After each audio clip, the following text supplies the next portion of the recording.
Hello, everyone, and welcome back to another episode of Pokemon Snow. I am your DM for this evening, the Gold Crow, and with me I have four of my wonderful friends with me, and one of which will recap what happened last time on Pokemon Snow.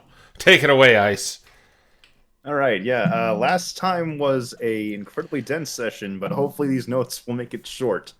So we've gotten back where Nick immediately goofed and accidentally revealed to Rebecca that he could cast spells, but managed to explain that away by saying that it was kind of a known exception involving the campus and that it was because he's an exchange student, but no, we don't know exactly how far she believes that one. Alongside that, we kind of talked about just university in general and Rebecca's ties with like what's going on with the Howled Flames.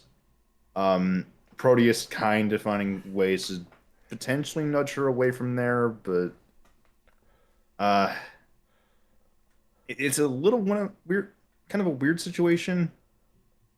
Uh, it, After all that, though, we ended up kind of just going to sleep for the night since this had all occurred just after our previous fight with the Sinister owl bear. So during the night, we took watches and ended up getting jumped by uh, who could have saw this coming, but the bandits that the previous let off the hook. And after a bit of talking, bribing, we tried getting them off our backs, but there's still the hit kind of going on with Malcolm. So thanks to a lot of convincing from Proteus and Nick, we were able to get them to back off. But it kind of sounds like this is going to become a regular thing with any other encounters with the Vance in general, just as Malcolm is pretty much on their hit list. Uh, Next day, we ended up finally getting back to Lumhalsen, where we kind of split up as we usually do. Ended up heading towards the theater, mostly just to pick up items from the apothecary, and ran into Ivy, who told us that Owen had gone missing. So that's a problem. Uh, Meanwhile, Malcolm was at class, and after sort of waiting and attending Eric Ellis's private lecture, there was a bit of a disagreement between Eric Ellis and Wolverick. Uh, Malcolm tried figuring out exactly what's going on, but was only able to hear much, and Wolverick wasn't quite happy with him. He almost threatened expulsion. But yeah, that was more of something that he kind of looked into later.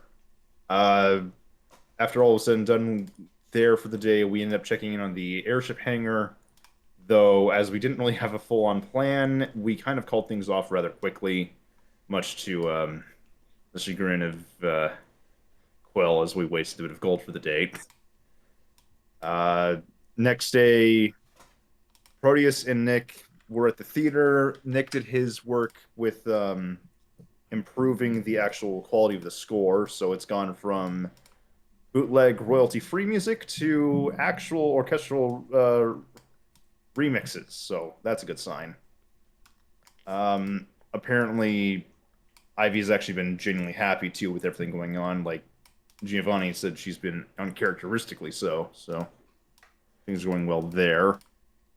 Um, Proteus and Ivy ended up discussing stealing the airship from the hangar after the show, as there was discussion between that and the fact that um, no wait, oh, this was already just something that she mentioned in passing. Um, yeah, she mentioned wanting to go someplace cold and kind of hinted towards the air continent, but we'll need about 8 people. So Ivy and Proteus struck up the steel now to steal that after the whole performance. Um, Meanwhile, again back at campus, Malcolm tried going to Eric Ellis's class again, but kind of got shunned out as Eric Hellis knew he wouldn't do well, so he instead went all the way to Soul Shade's class as he spotted Owen, we'll say in massive quotations, attending class and instantly got himself a gold star for being the first person to actually stop the little slingshot attack before it happened. Meanwhile, Dante was attending Nightingale's class, just going over sort of like the limitations involved with the necromancy and the simple commands that were issued to the skeletons, and ended up talking with Nightingale after the fact, where it's been discovered that Nightingale does have the Necronomicon, but not by choice, as it seems it's been placed there and she's being framed. So we're gonna have to figure that one out. And lastly, it seems like the reason there was a disagreement between Eric Hellis and Wolverick was because they wanted to. Wolverick wanted to use a student as bait while using apparently higher level spells that would be problematic for the edicts. And Eric Hellis pretty much did not want to do so. So maybe we'll actually end up being the bait anyways. We'll see. Okay. Turns out it was not a short review. It is still a very, very dense episode. Yes, last time. Yep. Okay. Well, you can take your reroll for the session, and we're kind of more or less picking up where we left off. It isn't exactly nighttime. You are in your dorm rooms, I believe, right now, right? Yeah. So yeah. Okay. All right. Yeah, so you've retreated there after kind of talking with each other about what you experienced.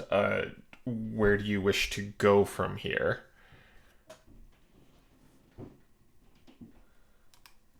Well, while we're sleeping, I'm gonna make a Well, like a it's not We're not. sleep time yet. It's just not Yeah, we're not sleep time sleeping yet. yet. It's time for Malcolm to read his book. okay. Yeah.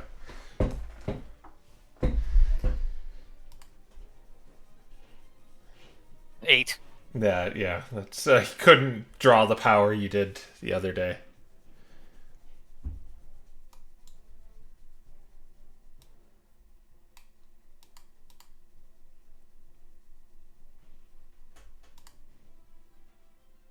But what do you do from here?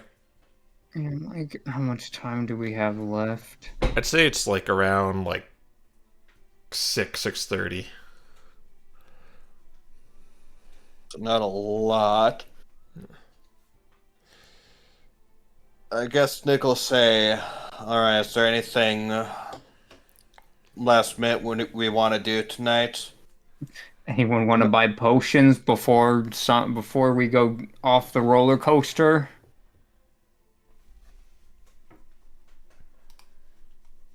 This would be the best time to do that.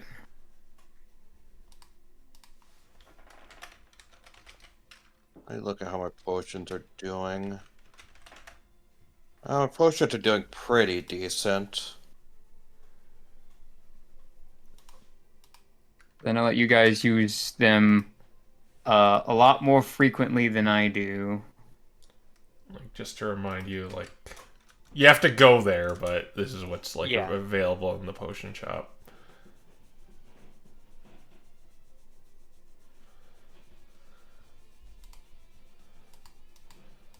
Let's see.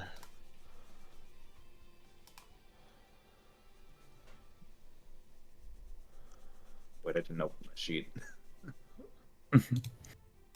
Maybe someone should get an invisibility potion. They don't sell that. Nope. Actually, Malcolm's had some ideas for something to do really quick. Oh, Okay, so Malcolm's gonna go out into the hallway and he's gonna say, "Owen." Um, Oh. it's 6:30 right now. It would be spinning around. Okay. I thought maybe he lived in the dorms. Yeah. Well, But if not, maybe he does, and that's maybe he does. Dun dun dun. Okay. We don't know. See, that's downstairs.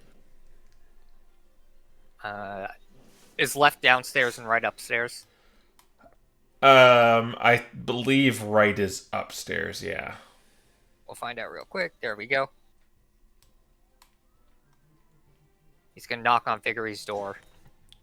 You hear? Yeah, just a minute. Who is it? It's Malcolm. Oh, you can come in, Malcolm. Just a second, I'll open the door for you. And he unlocks the door. Hi, Figure. Yeah, you can see he was just like painting some of his minis there. And he's like, "Oh, hi. It's pretty late, isn't it?" It's getting there, but I wanted to ask you, do you know anything about a kid named Owen? Or Guy? I don't know how old he is. I didn't ask. Oh yeah, I do know him. He was part of the group that that broke one of my minis. He broke the hex face on it. Oh, well, I didn't know he was that kind of guy. I thought he was a bit nicer than that. Well, he didn't do anything. He just kind of laughed about it. Okay, I could see that happening. Have you noticed him acting weird lately? Well, I haven't seen him in like a couple of days, and I don't know. I just I didn't see him at all. Okay.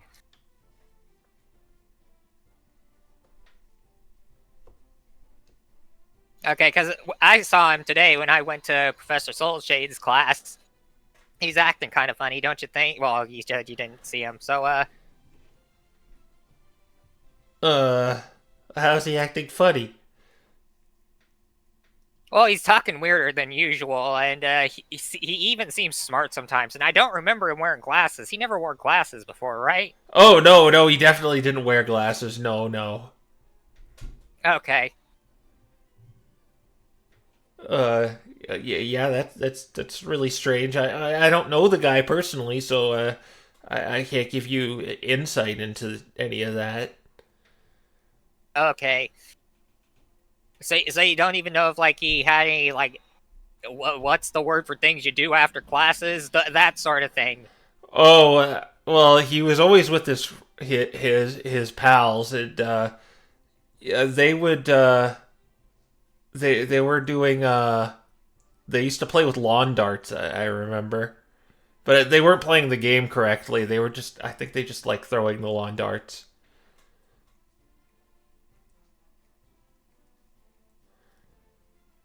Who are some of his other friends?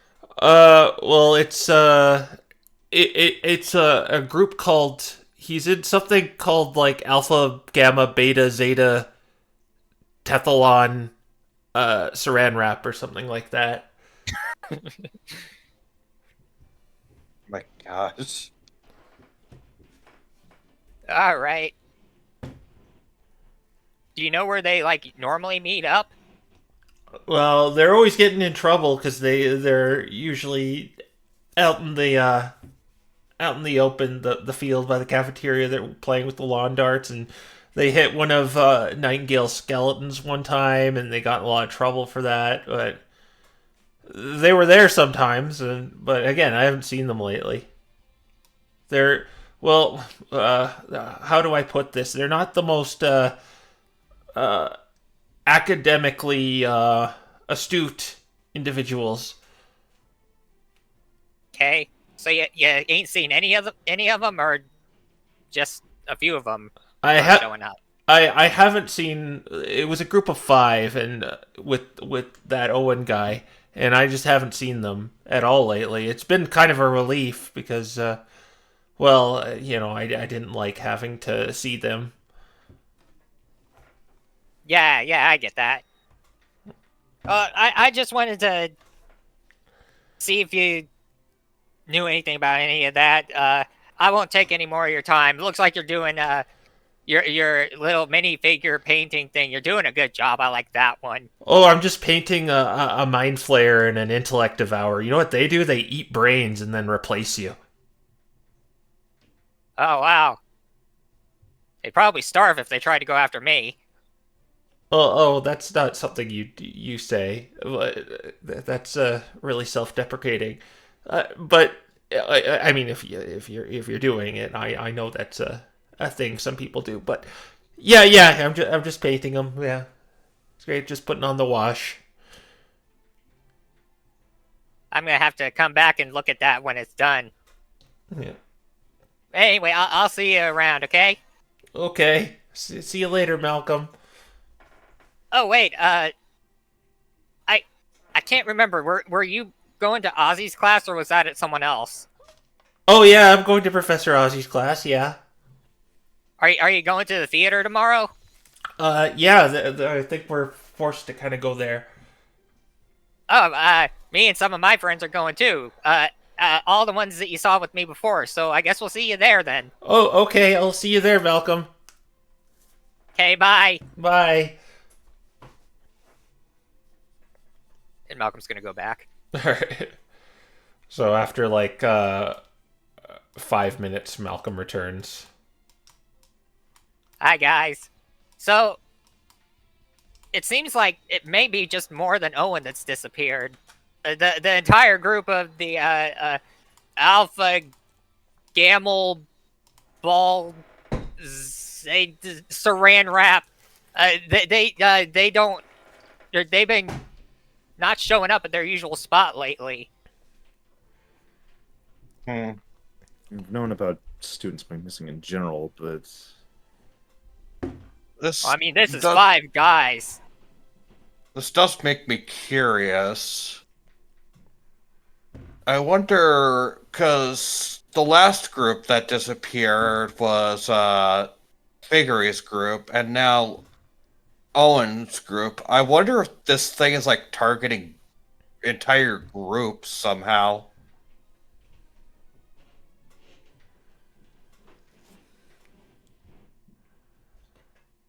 I could be wrong, but it's something that's caught my mind. Oh, the poetry club almost went missing altogether, so you might be onto something.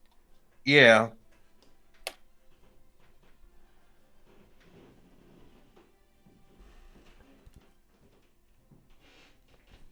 Malcolm, you mentioned Ulfric wanting to use a dim student as bait.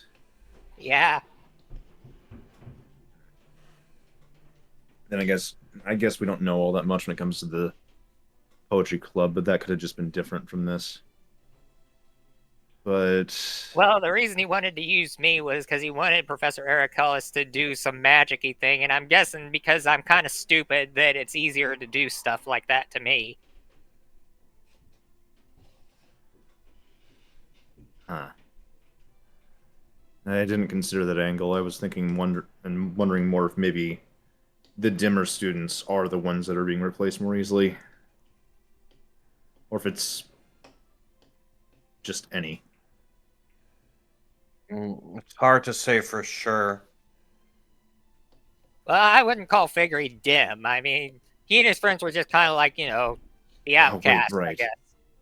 I mean, the Pokemon and Prisons crew were probably smart. I don't know if we know enough to find any connections or commonality between groups. I think it's just noticeable that we've had Figury's group disappear with Figury himself nearly Right, being but sick and that possibly. that might have been a different case altogether. Well, Unless the situation involving the mutated students is Well, the same. if we assume that all these cases are different, then we're going to have to assume that, like, there's 13 different groups all going around kidnapping students.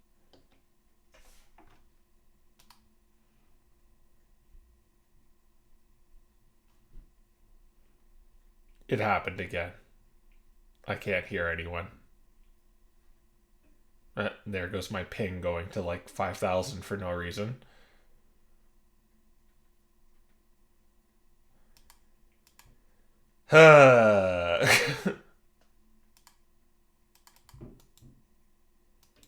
This is annoying. Well, I just wait for it to come back, I guess.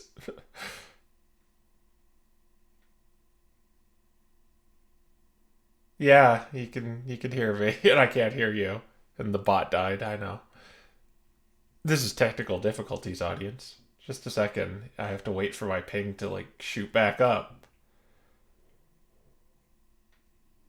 Pause or There you go. Oh, okay, we're back. Yeah. Okay. Remember Let's say, at the least you got the trick. recording options. We- You can always just cut that. Yeah. Right, what was the last thing you heard? Group of 13, and then it cut. Oh wow. Okay. Yeah, if we assume that, then we may as well assume there's like a group of 13 people who all are separately kidnapping students, which at that point in time, then why are we bothering? So I think at the very least to keep us from just targeting things, we may as well just assume that the cases are connected, if nothing else, instead of just trying to find this group that's kidnapping students and that group that's kidnapping students. Oh, that sort of narrows it down to a single idea of why they're being kidnapped, anyways. Assuming the whole dragon blood problem and mutated students. Yeah, Owen's the weird part about that question because he's presumably the first that we see that has Returned. come back. Yeah, but Malcolm, you said he's been acting weird. Yeah, but we're probably gonna have to look into that on Monday when he's, here at school. Right now, we should probably just think about tomorrow. Hmm. And tomorrow's going to be Field being- trip. I don't busy like at the leaving theater. it.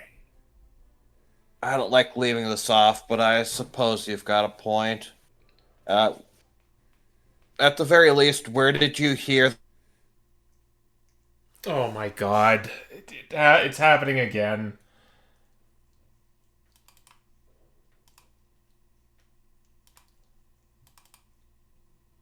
Never mind. Hey, better, Can you Crow? hear us? Yeah, I can hear you. Yeah. Fire mentioned maybe we do a server swap thing. Like Yeah. Like server that's voice swap. Yeah. the fastest way is just to go from like east to central or whatever. Yeah. If it happens, at least that's what I noticed is we have a bit more control over that. Yeah. Okay, but continue. I'll grit and bear with it. Okay, so yeah, Nick was asking. All right, Malcolm, where did you hear that friend group mostly hangs around at? Down by the cafeteria. Or it's probably a long shot, but I'm gonna head down there and at least see if we can find any clues. All right, I'll let's- go with you in case someone tries to grab you or something. I mean, considering the hour, they might just be down there having dinner. Yeah. Okay, so Malcolm and Nicholas go down to the cafeteria where there is, there's a few students eating right now, and the servitors sitting at the, you see the servitors as well, like, serving food every now and then. It's not as busy as it would be at lunchtime or after classes, but yeah, you see that. Okay. It's probably. Mark's going. Okay, yeah, out in the courtyard, you again see servitors kind of sweeping the cobblestone. And actually, roll a d6 for me. Actually, Both of us or just one of us? just actually both of you. Yeah. Okay. Oh boy. 1. Oh boy. Well then. 2. Oh, we're off to a fun session today, boys.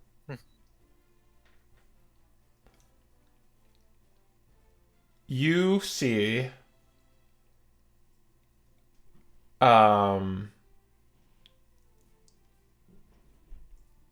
Elias and Roy kind of see you, the two herdier, and they rush over to you, and they say, "What are you doing?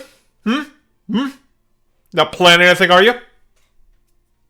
Not really, no. We Yes. took a walk outside of the cafeteria and we're planning something. Yes. Well, a lot of strange activity has been going around the university, has it, Roy? Yes, it has, Elias. And we may have found some of the perpetrators. Really? Where? Right in Found front of us. something? No, right in front of us. You look like you're looking for something. Oh yeah, there's a group that it sounds really funny, but the only part I heard was like saran wrap or something. A bunch of kids or guys that play darts around here. Oh, those hooligans? Where are Yeah, they? What have they been up to? That's I what. don't know. That's why we're looking we- for them. Yeah, that's what we you, want. you're part of them? You two are part of the Alpha, Beta, Gamma, Zeta, Tethalon? Saranrap? No. Okay, so listen. We heard that they've all gone missing from one of our friends, so we came out here to check to see if that's true, since we heard they're usually hanging around here, like throwing darts and stuff like that. A likely story. That sounds like an excuse of covering up you were going to join those ruffians. Well, Owen offered to have me join them because they had the good stuff, but I actually didn't go because Professor Arikella says they're hoodlums too. I say, Roy, we cannot indict these two. They have not done anything to arouse suspicion yet without any definitive proofs, but I believe we should keep an eye on them. Yes, indeed, Elias. Yes, we should. Don't let us catch you doing anything. Okay. We don't plan to. They got like their flashlights like in your eyes too. Malcolm's just kind of looking at it like it's not affecting him or anything, just dead-eyed staring into the flashlight. And they go back to their rooms. Man, it's good we got guys like that around here making sure we're safe. Nick's just giving the most deadpan look in the world. That being said, you may be onto something in a way. Why haven't they noticed anything going on? I don't know, but you probably shouldn't just go around saying people have gone missing because people are going to get upset and scared and stuff. Oh, they probably know. I guess.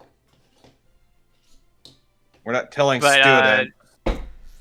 The Alpha Beta Teflon guys aren't here then? No, they're not here. Okay. I don't figure they would be.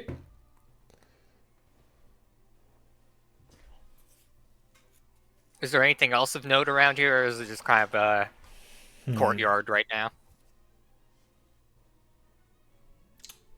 Do a perception check, Malcolm.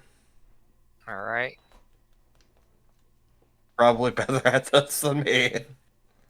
He can always rage perception if he needs to. 20. Oh my gosh.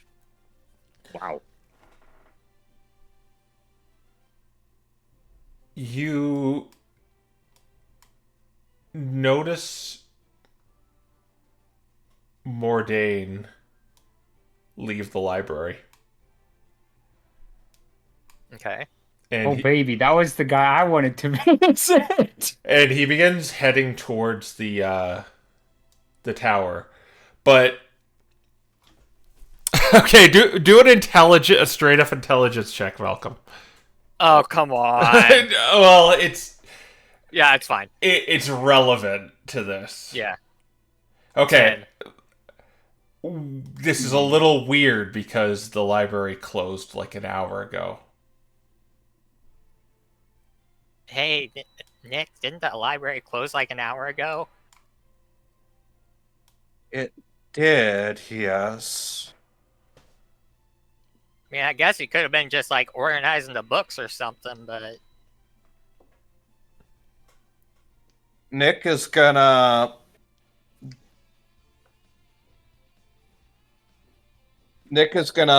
follow along just to and he's not gonna really start. The herdier went back to their posts, right? Yes. They did. Okay, then yeah, I guess he is going to try and just sneak and tail the knockdown. All right. So if you're gonna sneak, so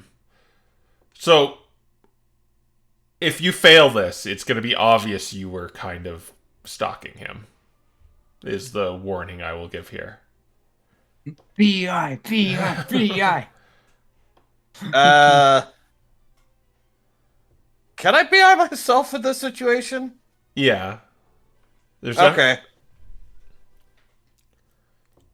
Yeah, I've got the dice for it. Okay, so yeah, I'll BI myself and then proceed to do so. Okay, and roll a stealth roll then. Okay. Roll the stealth first, just in case. Okay, glad I BI'd myself. I'm gonna add Bardic Inspiration to that. Yeah, and you'll just pass because of your buff. Yeah. well, that was pretty Yeah. good too. All right, so yeah, you begin stalking Mordain, and he just seems to be heading towards the faculty tower, and he enters. He kind of puts his hand in front of the two seal defenders, and they move for him, and he goes inside. The door is open, and he goes inside.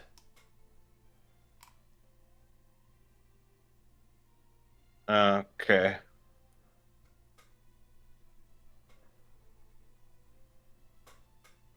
All right. I am so half tempted to, but nah.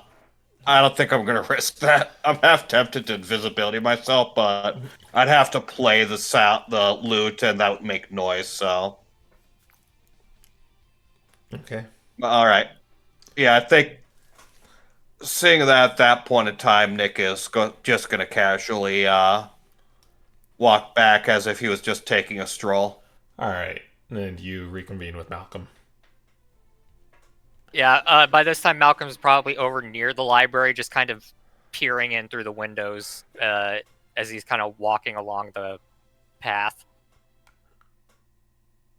All right. Making sure there's nothing weird going on in there. If there's not like someone inside, or if there are lights on that shouldn't be, that sort of thing. Yeah, do an investigation check.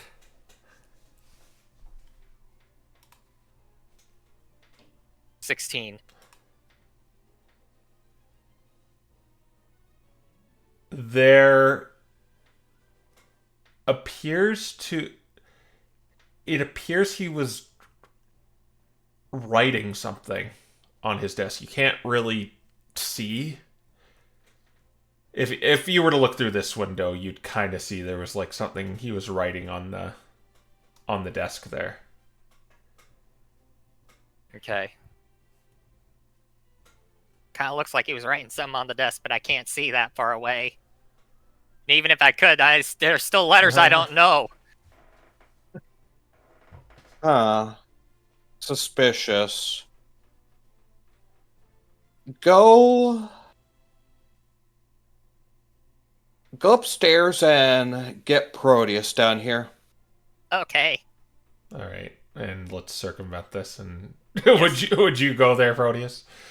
I mean, I'm assuming Dante and I are doing something completely different because we were just not there. Okay, well, this whole excursion would have like taken like 15 minutes of what Malcolm and Proteus were doing. Because Or- what I was intending to do was go screw around with the library to begin with, and this whole thing happened at the library and I wasn't there, so therefore I wasn't there. yeah. Well, now Which means we were doing something else. I don't know what I would have been doing because at this point I feel like anything investing in the school is not my. You Not my guys were forte. just talking. I'm like, I mean, I was I thinking, mean, are we suggesting though that Proteus might have been trying to sneak into the library before Well, this, or what? it was locked in any case, anyway. So, and all that has changed is Mordain has left.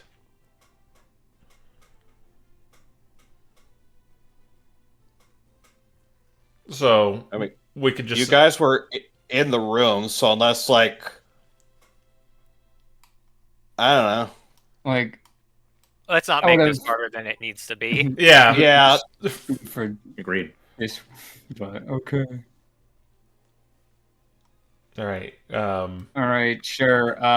After being useless for 15 minutes, I'm just going to appear on the scene. Yes.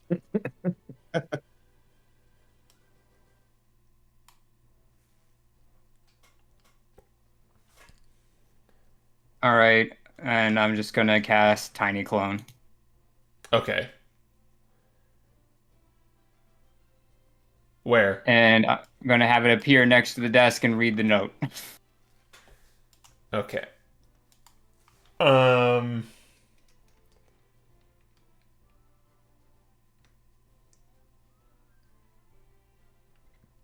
Are your senses connected to this? It would have to go back. More or less, I would have it like. I guess I'd have it more like take the note, bring it over to me so I could read it, and then put it back. Okay. Because I do not share senses with it. Scary. So when you bring it over, it appears like this is not a note. It appears to be a spell scroll.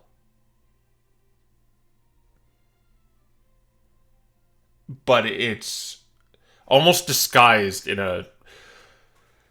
It's written in kind of like runes, but it's a spell scroll.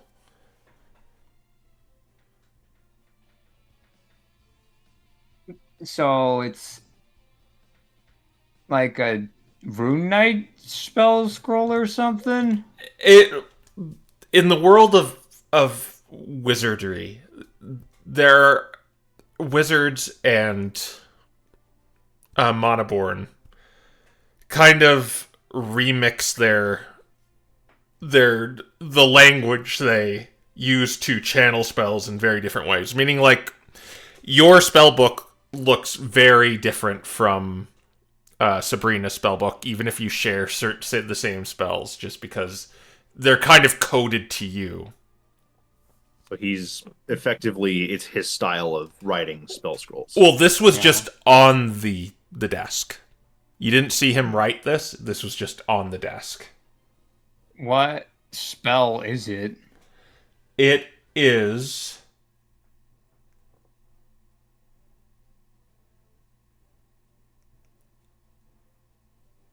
Vortex Warp.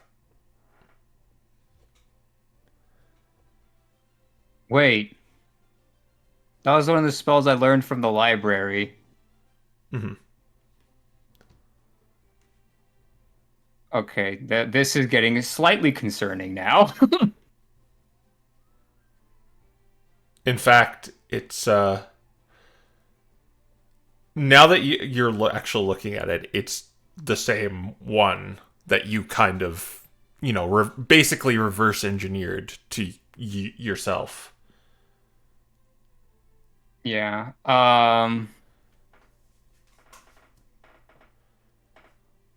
But that's the only one that was on the desk. Yeah. All right. I'm gonna. Uh,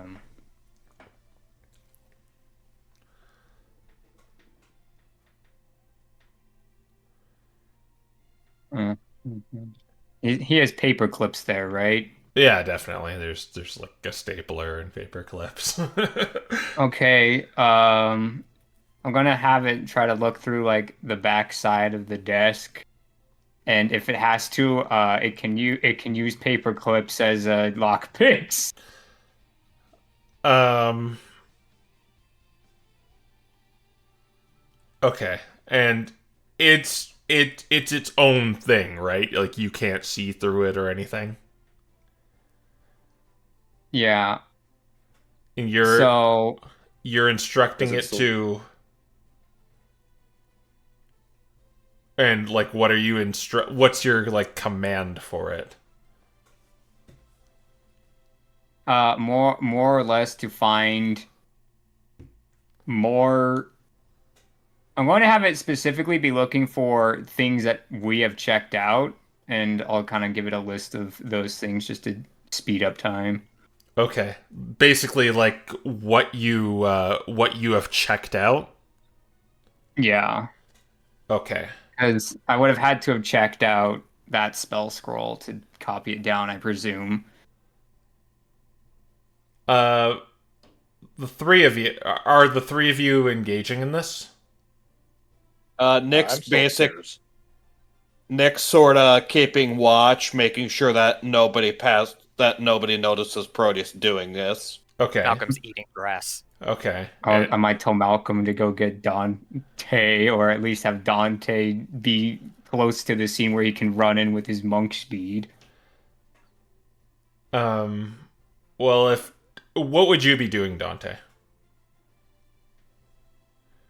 I was probably just still up in the dorm room just reading because I thought like the plan was people will be meeting back up here later. So Okay. Then the three of you, Proteus, Malcolm, and Nicholas, roll a d6. Oh no. Here we go. 6. 3. 6. Oh wow, 2 6s. Okay, so keeping lookout, you manage to. It seems like no one's really going out at this hour, and Proteus, you're able to sift through everything, and your clone is able to relay everything to you, and it appears like what it reports back to you is inside like the in the drawers and whatnot, and kind of where the chair kind of tucks underneath the table, there is literally everything you checked out.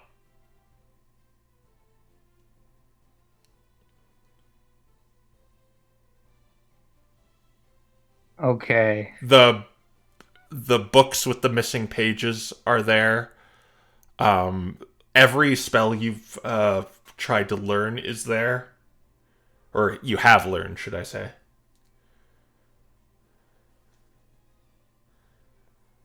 All right. Yeah, I'll make sure to put things back as they were, close things up, lock them up if they need to be. Uh, they weren't. Ice had to burp, but he asked a question. He said, like copies of what we've checked out or the exact books? The exact books. Okay.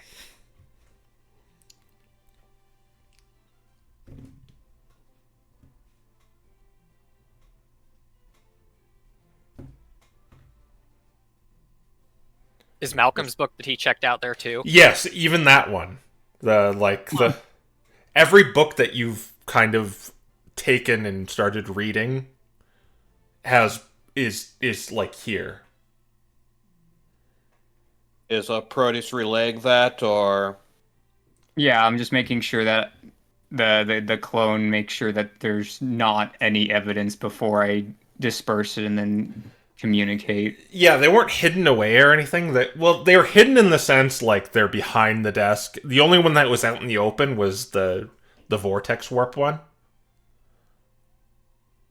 But every other book is kind of there. Inside a drawer or just kind of piled to the next to the chair. All right, yeah, and Proteus will, after being satisfied that everything is secure, he'll dispel the clone and say, "This is a red alert. This is Mordain has checked out everything that we have ever looked at there, and he's disappeared." You say? he went to the faculty tower. He's trying to pull a case against us, I think. Yeah, this is Crimson. Well, good news is I have Vortex Warp. If he wants to study it, well, he can study it personally. So how do we want to get it inside? Because I can just Vortex Warp a few of us inside, or we can try to go through the front door with the other spell. I don't think front door is going to be very useful for us right now. Well, why do we want to go inside? Because Mordain is being a problem.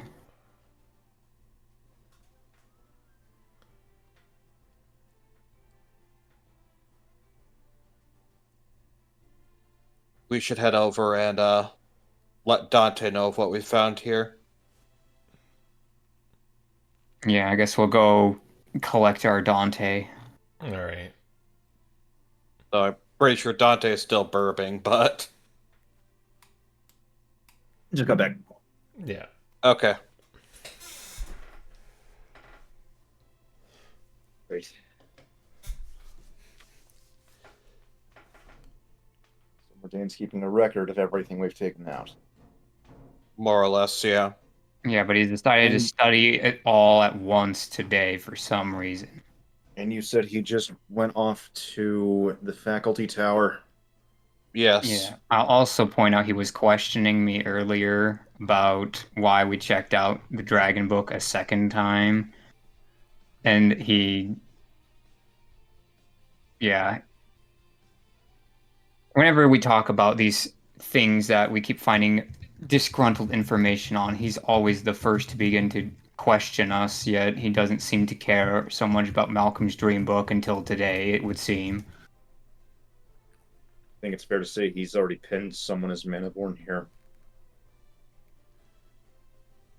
You don't think Rebecca told the school, did you, about Orvin? I feel like what we said was convincing enough, and she doesn't seem like the type to say that. Either way, we need to make a case for ourselves or we need to get out. Or hunt him down. Hunting him down right now is going to be hard to do. Well, as we've all seemed to realize, no one looks at the back end of this school. I could vortex warp a couple of you guys up there. Why don't we just start checking out books that don't have anything to do with any of it? Well, that was part of what I was considering doing. The problem is if he already sees everything, that's kind of... Well, he would have seen... You said the spell scrolls themselves. So Yeah. if he's got an idea of that level of a specificity, then I think that's a little more concerning.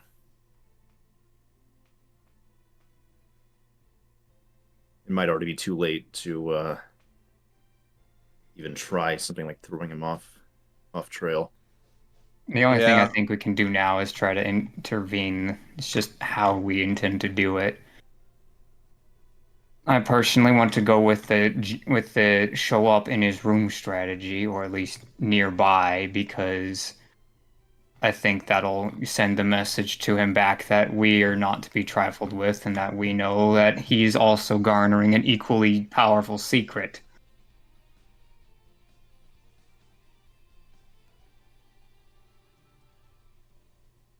I mean, I don't know if we got to go that far. Not sure about that either. As of right now, we're in a complicated situation. We actually have a view of this path, right? A view of. I'm pointing. From our room. Yeah, Yeah, from the our next room, road the faculty tower. Yeah, yeah. Like, we know that they live on the 3rd floor, bare minimum. Well, no, that's not why why I was asking. Nick will say, for now, I think what we ought to do is we ought to observe. We have a view of the faculty tower from here, so if we see Mordain come out with a group, then we know we're compromised and we should begin escape immediately. If that's the case, we should definitely be looking out for that anywhere but our room. I feel like we have another problem to consider. Remember Nightingale mentioned that this place has a lot of secret tunnels. Yes, We should assume Mordain knows. more than likely. In fact, I'm pretty sure he knew the skeleton that you saw had been to the skeleton you saw happened to go through a secret tunnel, but he obviously wouldn't tell us. I don't know if if he necessarily does know, just because of the fact of the only 2 people with access to that book are him and Nightingale. Why would he pin it on Nightingale if he already knew about the passages she was using?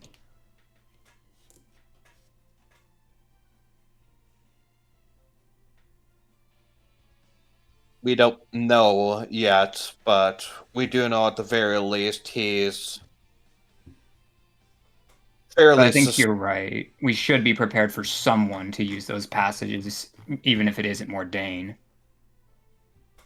Yeah. Which means we can't trust that the only way into the faculty tower is the front door. Or the Well, only way out. Hmm. It would depend on if they were to attempt to confront us. They would use the faculty. They would use the front door or not. I would suspect, at the very least, that the secret passages aren't a well-known thing. Still, I feel like that part isn't so much of something we should be worried about. The problem right now is, what is Mordain doing?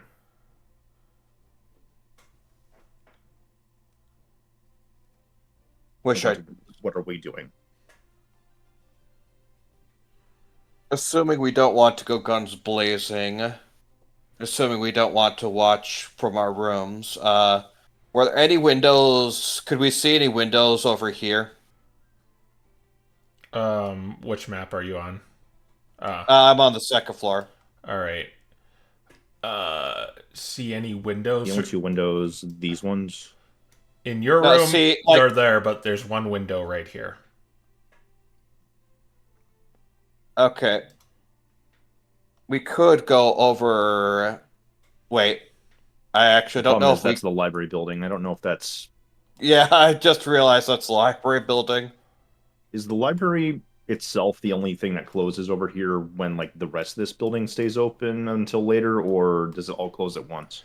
Just the library is closed, and this is a door right here for. Yeah, I was about to ask about that door. I had a feeling this is actually these are doors too.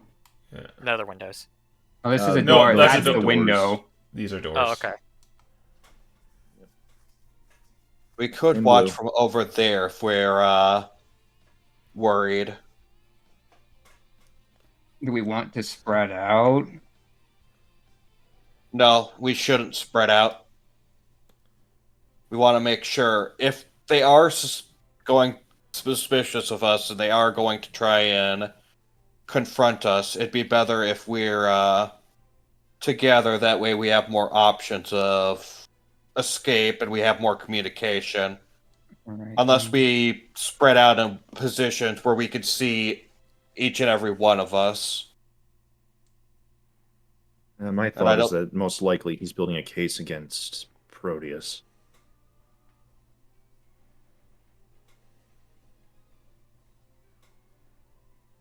No, it could still just be all of us.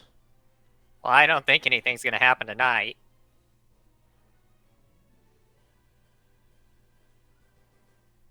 We could just Question is, with whom?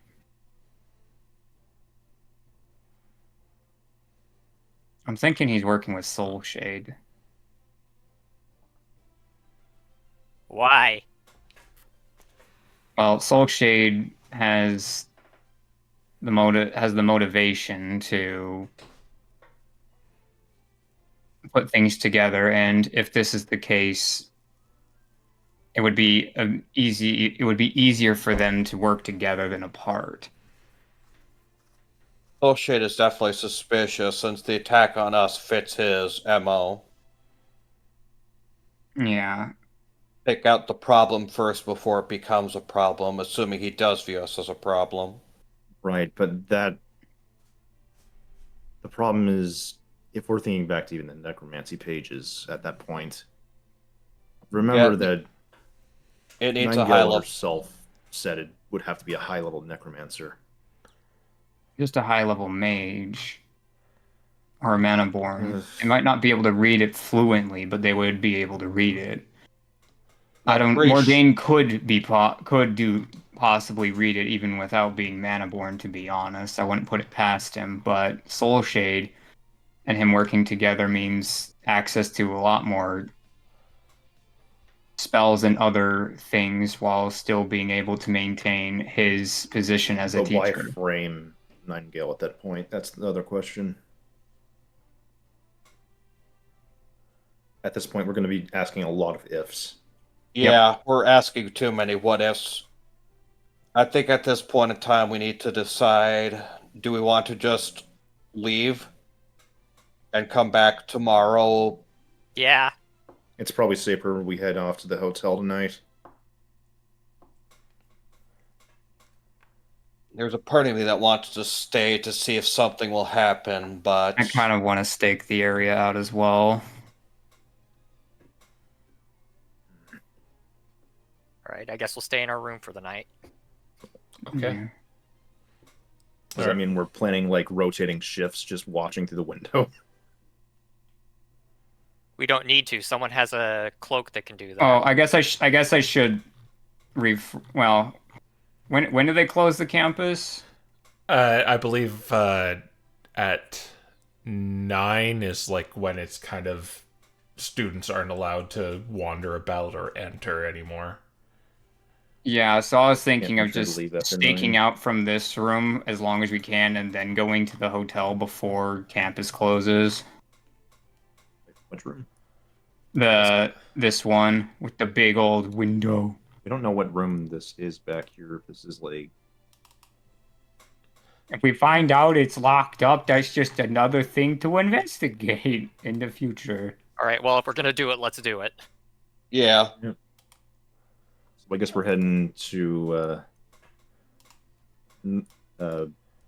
northwest building and going upstairs. All right. This I think is this is the plan. this is the arcane department where it's a more unlike the library. This is kind of more of a thorough investigation of the schools of magic. Like, you wouldn't learn spells from here, you'd learn about it's just, they're basically study rooms. Yeah. We Yeah. can pretend to study. More of a sort of hands-on experimentation. Yeah. Was it a good idea to be doing that here? I mean, if he's already suspicious of us and he sees us in here, it's not gonna make him more suspicious. Man, I hate it when he's right.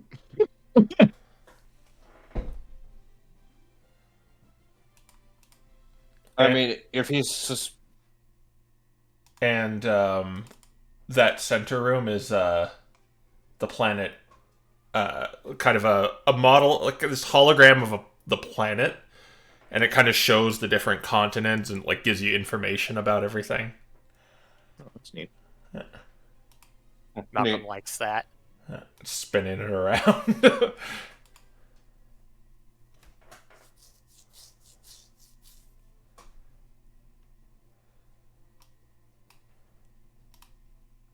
So what are you gonna do in here?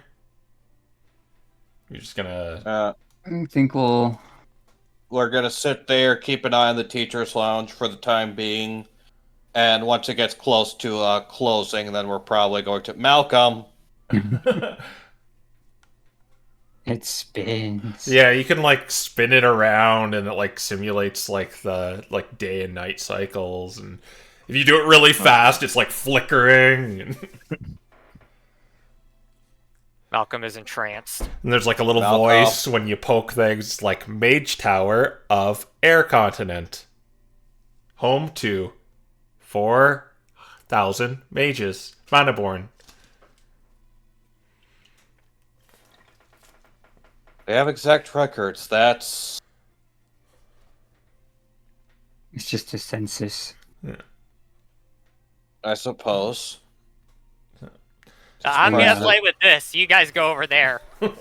What would you be doing with it? Just kind of hearing the voice every now and then, or just spinning Yeah, it? like he's spinning it, and when he finds a place that he like, if he's spinning it and it like manages to hit the air continent, he'll try to like find places that he knows about, Yeah, it's like which aren't going to be very many. So he's probably going to have to find a place that he's been to over the course of the campaign. it's like Helmfirth, population 80.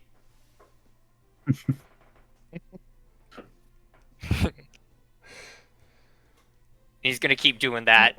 It's like when you find Google Maps for the first Yeah, time and you exactly. just look at every place you went. That's my exactly God. what it is. You like you Google co- Maps walk. coincidentally like find you on like Anna's card on the road. Oh, I think we got our excuse as to what we're doing up here now. Geography. Okay, but you guys are staking out here. Yeah, well, try to make it look like we're studying. I have the ultimate defense of being able to minor illusion a book and look through the book because I know it's an illusion.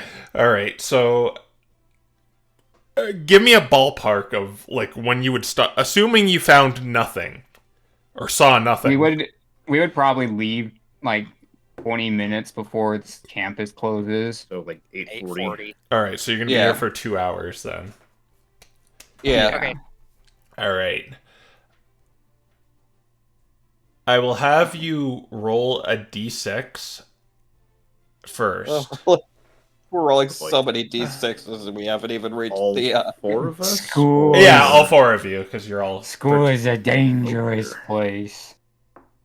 Well, I got a 6. If I could get feather fall from a short rest, that would One. be nice. 5. Four. 4. Well, we could have him You re-roll know, a the 6 six. and a 1 is still mixed. So. Well, let's see what happens. Okay. You're sticking with that? Because of the reroll? Okay. I will then have everyone but Malcolm do a perception check. Maybe Malcolm at disadvantage as he's like occasionally going back and like telling about this amazing thing he has Guys, I'm on the card. I'm in the box. I'm in the box. I'm pulling the cart. 6. Perception. Oh my gosh. Oh my 29. gosh! All right. Let's go, expertise. That is Dante's the one who catches this. So, with your attention kind of fixated on the mage tower, or not the mage tower, the faculty tower. He's used to getting distracted by Malcolm, so he's not paying attention. You see something strange happen. the door opens, and then it closes. Wait a minute. Malcolm, there's an invisible man. Are you getting him? I think either Mordane or someone else just left the building. And it's going to be someone related to our Mana-born person. Is Dell there within... let me see how far Detect Magic goes. Wait, Malcolm has to see invisibility? Yeah. Oh. Then go get him. That's why I said, Malcolm, there's an invisible man. Oh, well, Malcolm's over here. You gotta go get him. I'll go grab him immediately. Okay. All right. Yeah, you're the one who can point it out. All right. Malcolm. I think someone just left the tower. Okay. Malcolm will look out the window and activate see invisibility. All right. His eyes become probably the crazy colors. Let's roll initiative to see if you, with the interval that kind of passed between there. Do I get advantage on this, or is this a little bit different? No, if you get advantage on it, then you get advantage on it. 14. Oh, I guess this is a Malcolm thing. Gotcha. Yeah. Yeah. Let me just see something. Let's see We invisible. would have tied at worst, so. But he got 14. Yeah, there's no range of. There's like no limit of the range. So yeah, you see it. It's Owen. What? Guys, Owen's down there. Wait, Owen's invisible. Okay, Nick's going to grab his amulet first off, and he's going to say into it, Owen. It spins around. I'm gonna do with So non-detection. not Owen. Malcolm, Or rather- keep an eye on this. We need to start heading down. All right. Is he heading like around this way? Yeah, you caught him just as he was turning this corner. Okay. Malcolm will go over to this room and look out this window. Yeah. I I'll mean, be in here, guys. If you have to, there's a balcony that you can jump down. Nick is going to run Yeah, through, that and assuming there's no one here, he's going to cast Detect Magic. Yeah, there's no one here. Okay, then yeah, he's gonna rush through and cast Detect Magic as he's rushing. All right. You can go down. Okay. I'm sorry, a lot's going on right now, but I have one more thing. As he still sees Owen while he's looking out this window, right? Yeah, he's heading towards the way out. the way out. He's gonna say, Professor Mordane. It is spinning around. Okay, just had to make sure. I think That's an upwards. yeah, this is the the down upwards. one. Left goes down. Okay. Yeah, you go out into the or where are you gonna go? Where are you gonna go? I guess we're gonna just tail him, but just at a walking pace, since Malcolm can see him. Yeah, that's the problem though. Malcolm can see him. Oh, yeah. You cannot. Nick, Well, cast Malcolm. Nick kind of cast- can. Yeah. Yeah, Nick cast Detect Magic, so while Nick can't see him, he could see the magical aura around him. No, you can't. You just sense there's invisibility in the area when you're 60 Tech. feet. Magic isn't a. You can kind That of would be crazy triangulate otherwise. which direction it's going, maybe. Well, it where's says Malcolm? if you sense magic in this way, you can use your action to see a faint aura. Oh, wait, invisible. Yeah, I was gonna Yeah. say, I was like, That would kind of make it just see invisibility on a discount. well, there's always Plan B. I have investigation, and I look for his footprint. Yeah, actually. Okay, so how are you going to track him if you're going to do that? More or less, I'm gonna see like more or less. I know he can't be moving fast, so there's going to be small, like ripples or things like if the wind's blowing and he walks in front of something, it'll like blow a bit differently. If he walks on the grass, it'll get crunched under his foot. So what I'm more of what I'm asking here is, are you stealthily following him, and this means all of you, or are you just kind of going to be out in the open? I feel like if we're leaving the campus, we're not going to be stealthy about it right now because we're just kind of leaving campus and following him. Okay, But if we're going to follow him, Yeah, then he'd have to reveal himself if he's going to speed up to try to get away from us. And that's maybe the pressure we want to be putting on. okay. Well, meaning he's going to see you is what I'm saying. Guys, I think we should abort. I think we've got about as much out of this as we can. No, I don't think we should abort. I feel like we should follow him. Yeah, I think we should Well, follow him. he is moving. Right, well, then we're tailing him. I guess we've made the choice. We're sticking with it. Okay. You begin. Is Malcolm? You No, begin you left him behind. following him, but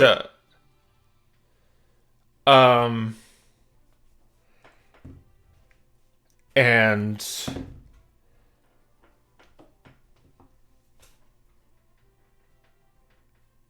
yeah, he's going out of the school.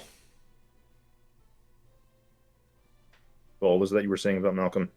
Oh, he's still up there looking out the window. Yeah, you just I guess if you're there, if Malcolm's there, he saw him turn that corner and you can't see him anymore. Once he does, Malcolm just kind of walks outside and has it been a minute yet? Yeah, definitely. If you walk outside. Okay. Yeah. Malcolm no longer has see invisibility. It only lasts a minute. Yeah. Well, So either way, we don't want to stay on campus anyway, so we're leaving. Yeah. Okay. Malcolm just jumps off and follows them. Okay. So at this point, you are here at the school, and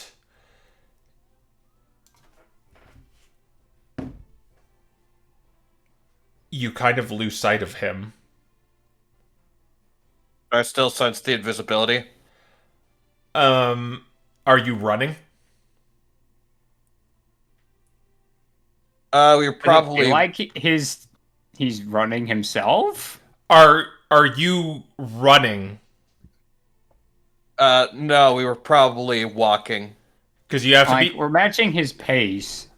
okay, but you don't where he's going is what's kind of the Yeah, we don't know where he's going, guys. Just so yes, you sense invisibility still, but you're maybe about right here right now. Hmm. Okay. At this point in time, then, I believe we should probably have Proteus and Nicholas keep tracking. I think Game following film him is a bad idea because if we keep following, heck, we probably already followed him enough that he's already knows that we're on to him. We still have the chance to just turn a different direction. Well, we're not stealthing, so at this point, yeah, let's just head to the hotel. Yeah. I disagree. Okay, we're heading to Well, the hotel, but I I guess disagree It's how- been entirely. too late at this point. Yeah. My question to you is, how are you going to continue to tail him? Because we don't know which way he went, and we don't have a good way of detecting him. I mean, Especially Proteus was not planning on stealthing. following his footprints. Yeah, like... But that was because I knew which way he was going. I knew where to look for them. Loved it. Yeah, let's go, guys. Let's just. So that's kind of why I'm leaning on them. Fine, waste this opportunity. We're going. Okay, you're gonna go back to the hotel. Yep. All right, are you gonna take the lightning rail or are you gonna walk? It's late. Lightning rail. All right. Yeah, lightning rail. All right. Yeah. All right, I'll let you take that, and you get to take it for free, but you will get back to the hotel. Okay. All right, and you will you just go to sleep, or are you going to prepare anything for tomorrow? I'll start making a secure, like, school guard costume while I sleep. School guard costume, as in like the herdier. Yeah, Okay. more or less, in case we have to impersonate. I feel like that's not a great choice because of the fact that, the circumstances that just involved those two. I guess that's actually fair. You were the guys I was hoping to make him for.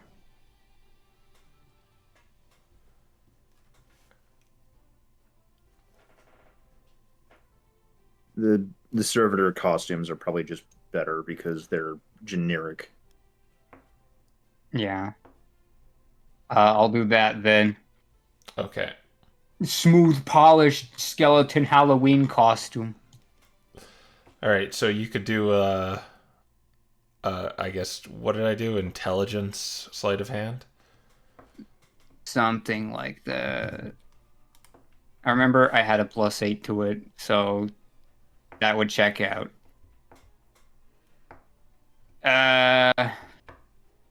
14. Do I have the bag still? I have no idea. You used it for something, I think. I Did want to you? say the same. I don't remember. I'm pretty sure you did, yeah. I'm not positive, but I'm pretty sure you did. Yeah. And I don't know your sheet, so I don't know. Yeah. I'm looking at the sheet history. Yeah, I used it for something. Definitely. Intelligence sleight of hand sounds correct. Yeah. Yeah. Well, it's just I got under a 15, so It's like a t-shirt with like bones on it. yeah, I'm like, well, oh well. Okay. Yeah, well, Hopefully that's not a prerogative. you Okay. wake up getting the benefits of a long rest on a Friday morning. Yay, spell juggling time. TGIF day.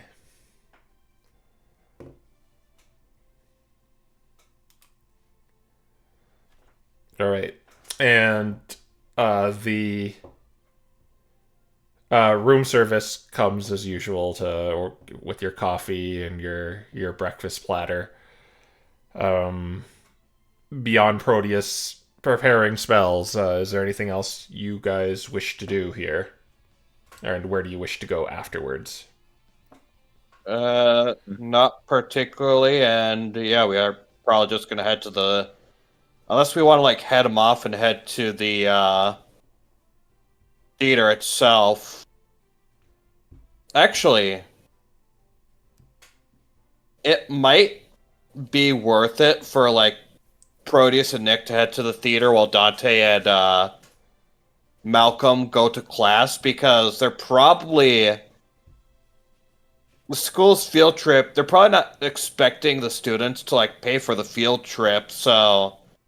It's possible they then might... we're just... So the thing is, Dante's never been to Ozzy's class, and neither has Malcolm. It would Technically, be... I'm the only one who's been there ever, but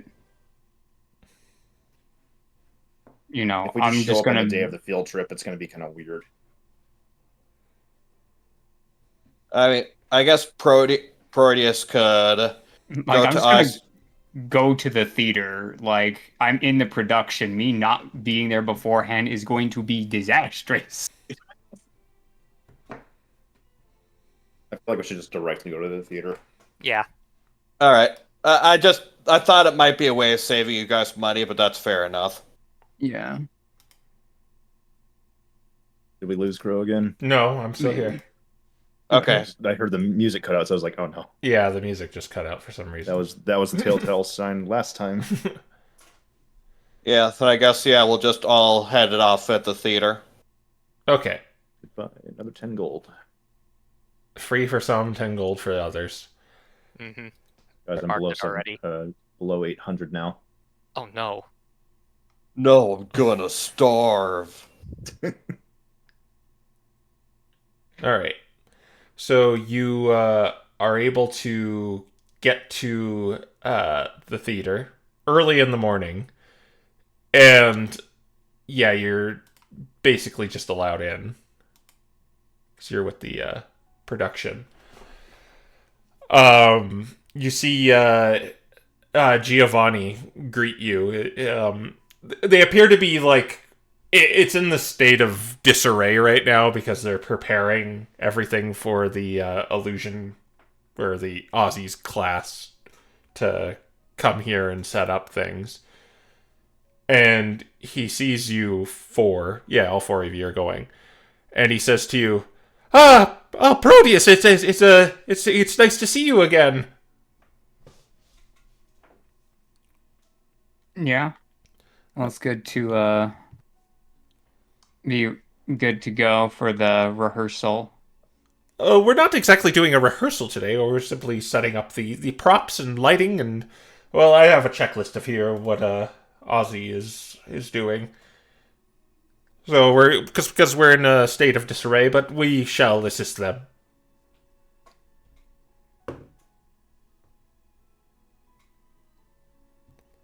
Yeah, we're here to sort of keep an eye on that and help out as we can. We may need to do a few test scenes just so they can calibrate everything correctly, but that's the extent of it.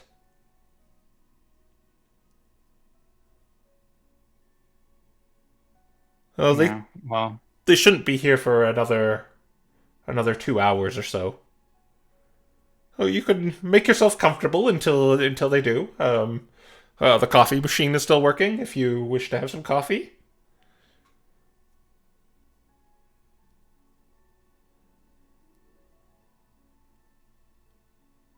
All right. Yeah. Let's get comfy, everyone. All right, yeah, and you're basically allowed in the audience. Well, what were the seats for the audience? Well, you're allowed anywhere really. Is there anything you wish to do besides wait? Oh my god. Okay, this time it is for real. And the fix for this is it's so ridiculous. It's got to be something wrong with my Discord or something because I just disconnected and I see myself still in the room with them. the way you did it before was just There. like, There we go. I'm back. Oh, Okay. Okay. I don't know. Yeah. fortunate. Yeah, well, we'll grin and bear it for this episode and then fix it, hopefully, after. Yeah. But anyways, so yeah, Nick is That's what we're doing. going to message Proteus and say, should we try and plan our own preparations? We need this to potentially be used to disguise Ivy for when the murder comes, so we should probably figure out how we're gonna go about that. yeah. So I had a brilliant idea come up at the start of the session, actually. And then you forgot it? No, I didn't forget it, but Oh, we'll see. It all depends on, and to be fair, you don't necessarily have to answer these questions, Crow, but if Ivy writes something out and I cast Storyteller's Emergence from it, if she was like essentially performing it while she was writing it or doing it, would that come out or would it not come out that way? Let's see. It says the author of the piece shows up in one random clothing that they were wearing when they were writing it. I'll say that only works for like legitimate books and scrolls and stuff rather than like notes and stuff. Yeah, so if we had her write like her lines down, it would show up as Giovanni then.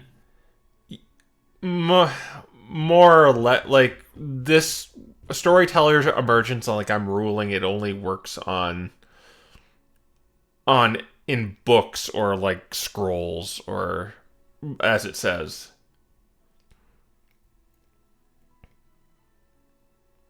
Rather than like just something you write out. But the script, if you mean the script, it would be who wrote the original, but it was adapted by Giovanni. So I'm seeing what you're saying here.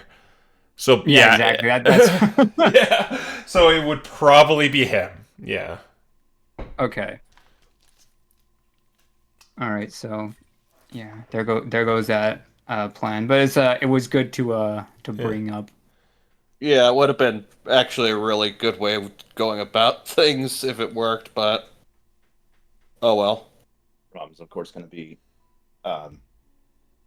Ivy would probably not be happy with just reading it and not actually acting. All right. Then the second thing. This is gonna be interesting. Ugh, I don't want to. Well, can I dismiss a ritual spell early? Yeah. Yes, you can. All right, so I'm gonna go under the trap door, Okay.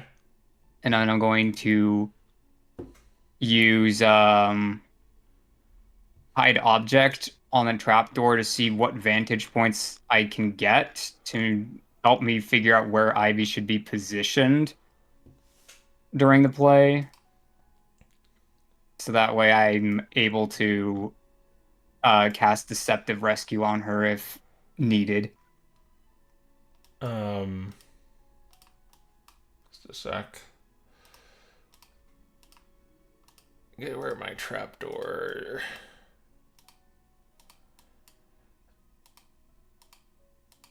So, tell me again what you wish to do here. I want to cast hide object using a ritual on the trapdoor, so that way I can, or I guess just more or less, I guess anywhere under the stage would do for this, but to make sure that it can't be seen easily by the audience, but it would allow me to get a vantage point on someone on stage, so I would know where to, like, sit and wait to get Ivy out of there when something bad happens. Well, it's a trap door, so theoretically you could only kind of see whoever's standing on top of it unless you poke your head out and look around. And Yeah. and if that Seems someone, I had an idea potentially if I could voice. This is more of a mechanics thing. Nick's asking for ideas, so go ahead. Can you cast a spell on someone that you can see in a mirror? yes. Why not set up a bunch of mirrors together underneath the stage to be able to see Ivy from wherever in a centralized spot? Yes, you could do that.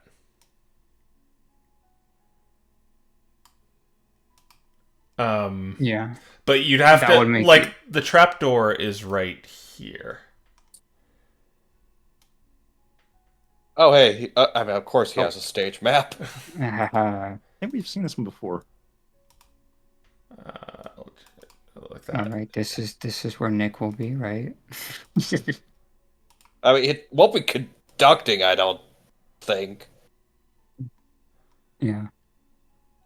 Okay, so that is a small trapdoor in comparison to the room. Yeah. Well, The map naturally. Yeah. Hmm. Trapdoors aren't exactly there to be large. only a 5x5, and the stage is like. Yeah. Goodness. Is this map accurate to scale? Yes, it is. This Okay. place is massive. That is a huge stage. Okay, so yeah. While we have the time, we might want to start setting up mirrors under the I mean, stage. the illusion crew is coming, so what you might want to do is, Just have them do it. well, not just have them do it, but like make it so that the mirrors are part of a special effect, but also allows you to see what you need to see. Do it for some rainbow effect where we put prisms in front of them. You could have a light source down below the stage that are using the mirrors for like lower lighting or something. Yeah. Okay. So you're just gonna wait till they come here when you have the equipment to do that. Yeah, right now we're just Like- sort of planning, like, what are we going to do is sort of what we're doing. All right.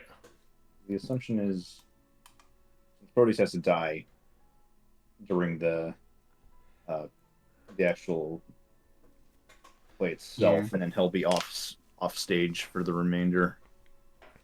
I mean, yeah, that's probably how it would work because, like, Proteus's character is supposed to die, and then Ivy's character has like this big soliloquy in which Proteus would be off stage, and the murder's more than likely going to go at the climax, which is going to be during Ivy's big soliloquy. So Proteus will be under stage.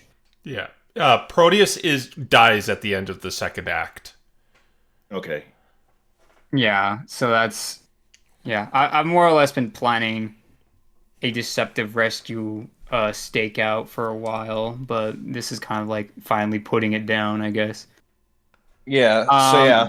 The second thing that we could consider doing is just trying to make it so Ivy's death is part of the stage. If we can figure out some way to make it look like make it part of the stage, the play itself, that she's like supposed to die, make it look like she dies, but we've actually saved her, have some kind of scapegoat there, make the murderer think they got away with it.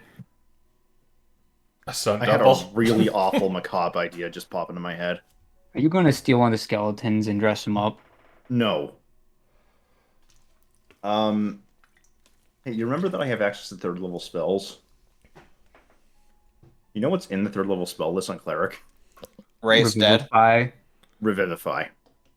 So you just actually kill her. I'm like She's gonna hate 90 that. Yeah, I'm like 90% sure Ivy's not gonna agree to be killed and then revivified. But that is a thing to keep in your back pocket if we fail and she does get killed. Yeah. Just bring we gotta go to a jeweler and get a 100 GP diamond. 300. 300. Yeah, you could easily procure that in this city. We'll just keep that idea in the back then. Obviously not our first idea, but hence why I said, hey. Yeah. Yeah. Because if we can make the murderer think they got away with it, they won't try to hunt Ivy down after we've saved her, Until which they will make find it out easier she's for us still to tell alive. them. I said until they find out she's still alive. Mm-hmm. Yeah, well, the idea is that they would try to escape, and then that's when like Malcolm would be in position to take him out. Ooh.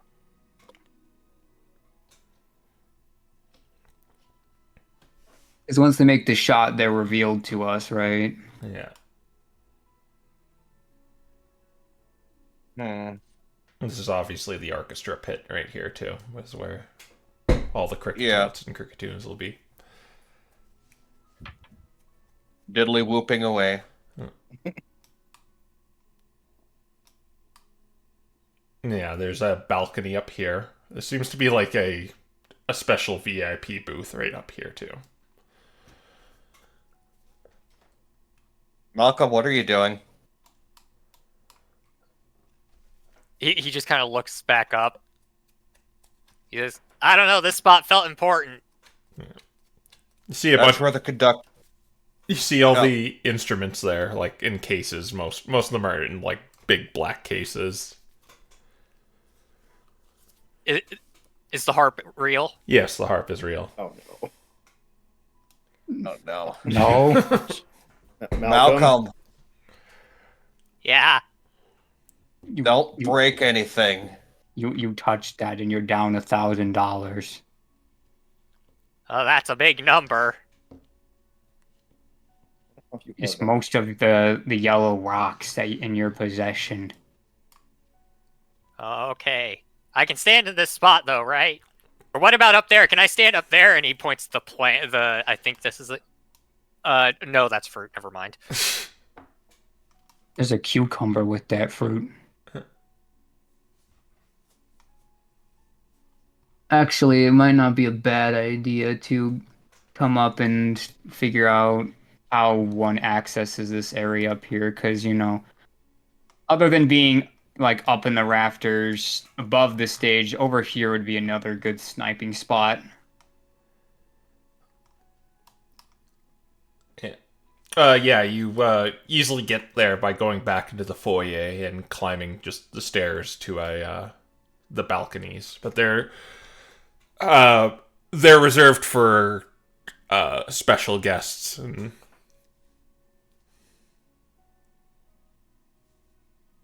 But yeah, Yeah, you can get in there. we might have to see if we can get someone up here as a special guest. And Yeah. How much the More than idea likely. is still awful. I wonder if we should actually just pitch the idea to Ivy as a backup, because even just I letting mean- her know feels like it'd be better than things going horribly. But I don't know.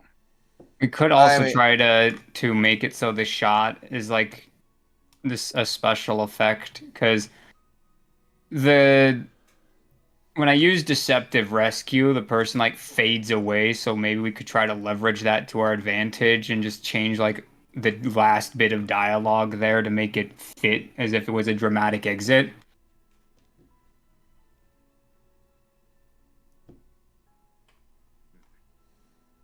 I think that's kind of the best way to make what we can do leveraged into the play, so that at least the play itself seems like it went all according to plan. Yeah, I don't think there's any realistic way we can make it so that she looks like she died. As much as that'd be a neat thing to do, I just don't think that's possible with what we have. So I think the best thing we could do is just have it so that the shot misses and fails. It's the setup underneath the stage probably still being the best bet. Yeah. Yeah. During the day of, we definitely want to have like someone everywhere. Like, I'll be backstage. We need someone up here. We need someone back here. We need someone in the audience. Is, I think, the best way to play it. So My that thought way, is wherever they potentially make being- the shot, someone is there to immediately run interference. Well, usually the idea should be. I think maybe Malcolm in the audience would be the best bet. Maybe perhaps I'll be up in the rafters. If Malcolm's up in the rafters though, he can just jump down. How tall is this place? It's about 100 feet tall. Malcolm's the Yeah. only one who could stand any chance of jumping down from up there. At least Yeah. without feather fall. So yeah, we're gonna have to have Malcolm in the rafters. Yeah, we could have Dante back here. His speed could be useful to like vault from here to here using Step of the Wind. Yeah. The problem is this upper area is going to be reserved. Well, don't worry, we can get We you know a the costume guy. for that. We also know the guy. We have many methods to make you a proper posh member of society. It probably would not be hard to convince Giovanni to let one of us up there just for protecting Ivy reasons. Yeah. Yeah. I don't think hey, can we get up there is going to be an issue. Yeah, he's there if you want to question him too. Yeah. Yeah, may as well ask. Yeah. Yeah. What do you wish to ask? During the night of the show, can one of us be stationed in the VIP section for security's sake? Yeah, we want to have eyes pretty much everywhere we can. Certainly. Everyone except the central one. Well, what is the central one reserved for the Uh, theorem? yes, President Voss is coming. Eh, that's Can fine. we- We don't. Yeah, we'll be up there anyways. We don't need the central seat, so Yes, the Makes ones sense flanking that, it, of course. you are allowed to. I can procure those for you. yeah. So basically, it just means we could take this seat. So You can't take this That's whole understandable. oh, balcony. okay, it's the whole Yeah, 'cause- roll. He and the rest of the company with him from the theorem are going to be up there. Makes sense. Where I wish Dante had Arcane Eye or something. What's the Then- Through my spell list. Because if you could have eyes planted around this area, but be positioned outside the door here, I think that could be ideal to just go into any one of the three. Yeah, like if you left the door back here, you could easily access any of these three. Right. So, Yeah, I think just being up there is probably going to be fine. yeah, like if we have to, we can station you off to the left or the right, but if you do have some means of being able to see everywhere and be positioned in the middle, that would be ideal.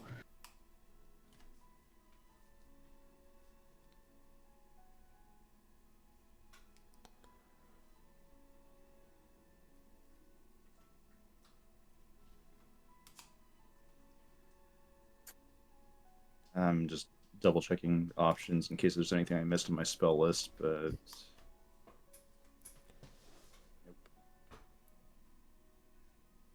Yeah, I guess the other while you're looking at that, I'll also tell him. By the way, Giovanni, I had an idea for a special effect.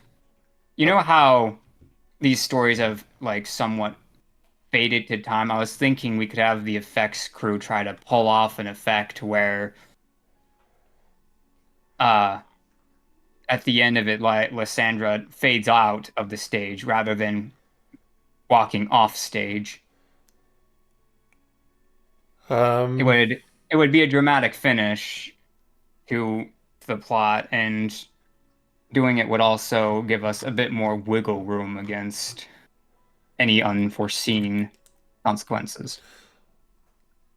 Well, the way it ends is she consumes poison, and she meets her end on the stage, and then in the very final scene, she will meet her beloved Calum up in the heavens.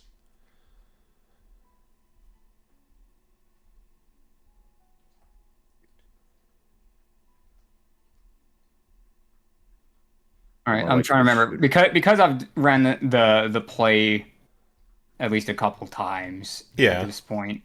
The last serenade she gives is before this, right? Yeah, The- she gives a serenade like an aria, and then she consumes poison, and then she dies, and then she kind of like reunites with you in heaven as like the closer. Most likely, she's going to actually get shot during that But yes, very end. the note said it was going to get her during the aria. Yeah, and I guess Proteus will say, well, I think it would be easier for us to change the script a little from... did she historically drink poison, or is it like unknown? She did consume poison. Man, I don't want to do that, but Definitely don't want to change that.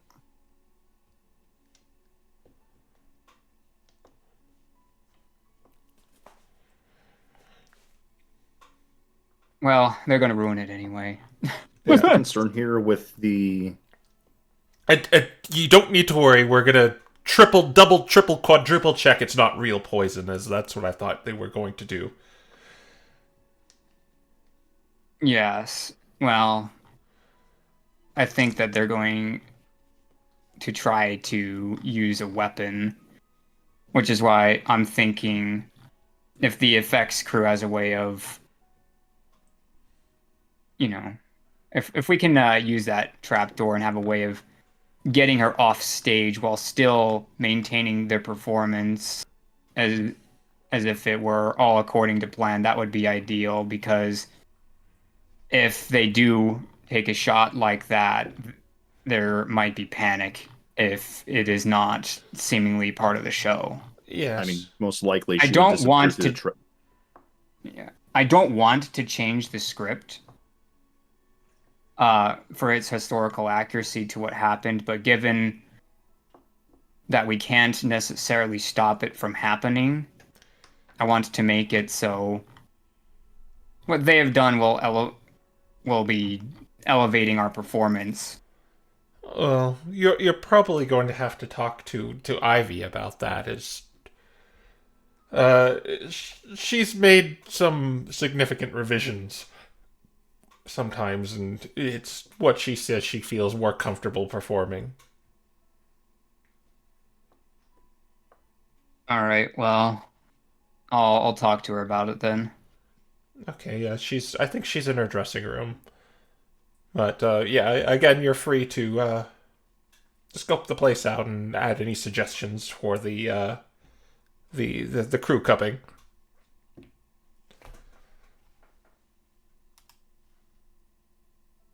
All right, yeah, we think we have at least a couple good ones, but let's go talk to Ivy. Yeah. This is gonna be fun. All right. You're all gonna go together. Yeah, if you want, you could send just me if you think that'll make it easier.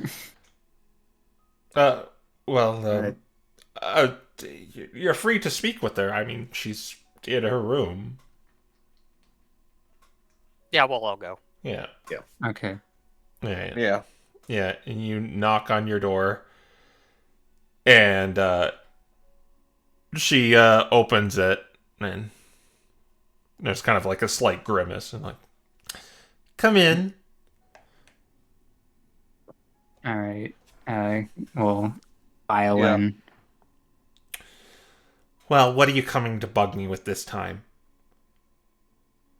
Well, With the special effects crew coming in, we're working on making sure that the murder doesn't succeed with their plot, and we've got a plan.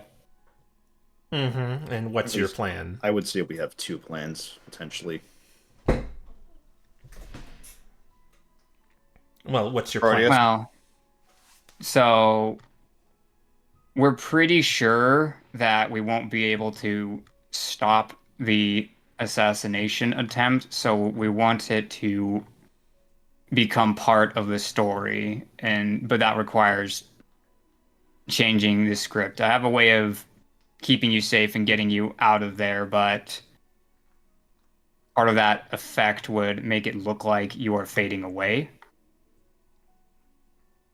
So if we could somehow write that into the script, it would make it so, as far as the audience is concerned, that was part of the show, so people won't be panicking and instead be applauding. Well, what exactly do you plan on doing?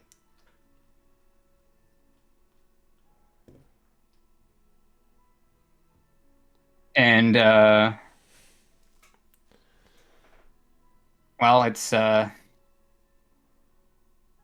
I guess you could call it's a new trick I learned, but and I guess just for the sake of super security, he'll message. It's a spell that will teleport you out of danger and leave behind a decoy that will take the shot for you and then fade away. Well, that's all fine and good. But who is attacking me again? The murder. And you said they might have what? Potentially some sort of We think that they're weapon. gonna attack you with either a sword or perhaps a bow. Well, if they have a bow, I can shrug off, no problem. But that hideous looking sword is the problem. So they're gonna have to get close to me. That's what I am. I won't say I'm worried about it. It's not like I'm like some sort of damsel in distress who needs to be saved or anything. But But the fact that it would very clearly interrupt the yes. production.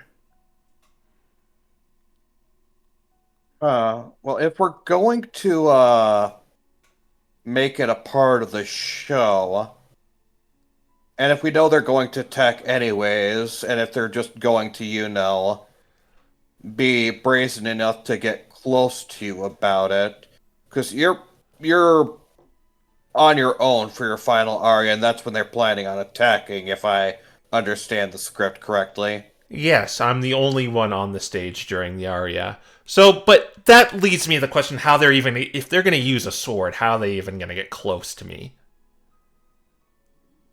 Probably doing that invisible thing. I can see them if they're invisible.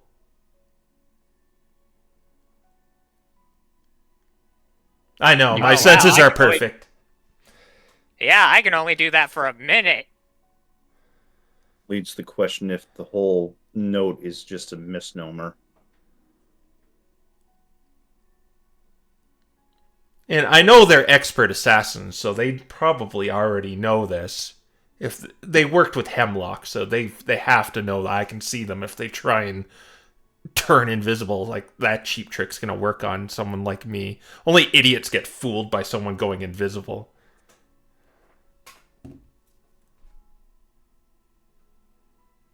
Alright, so that means they're somehow going to have to get on the stage, or at least close enough that they can dash at you. Huh. Is it possible they're going to try and pretend to be the musical crew? Or would even that be still too far? Well, the music crew's pretty uniform. If I, well, besides until you came along, anyway. I'm sorry for helping them make the music crew actually decent. That's not what I was saying. I was saying they're all the same Pokemon. Jeez.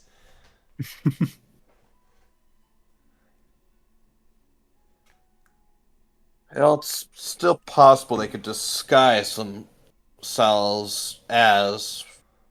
Well, no, actually, I don't think they could disguise themselves.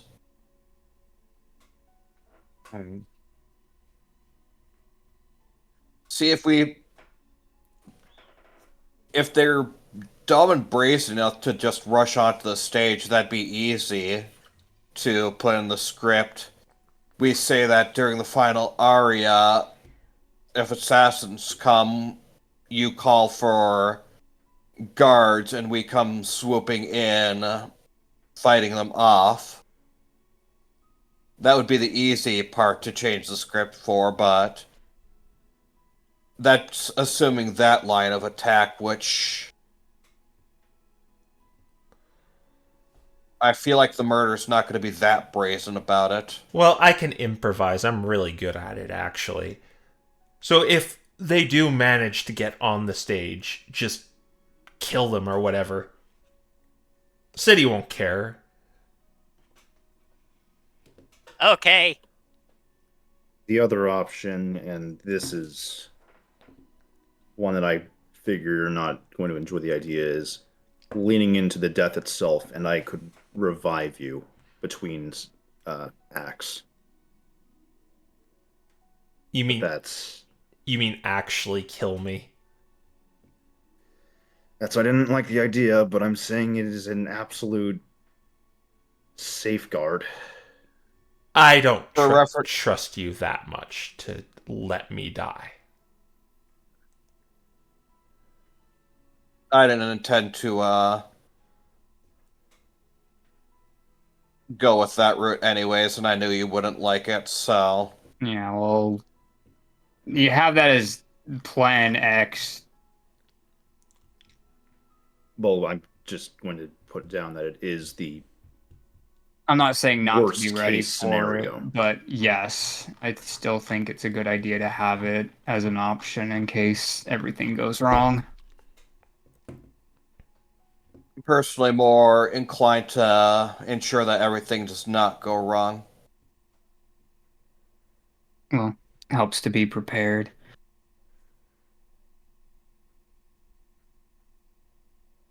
I just wish to sing. I don't want to be intimidated by these lowlives. I want to be on the stage and sing my magnum opus.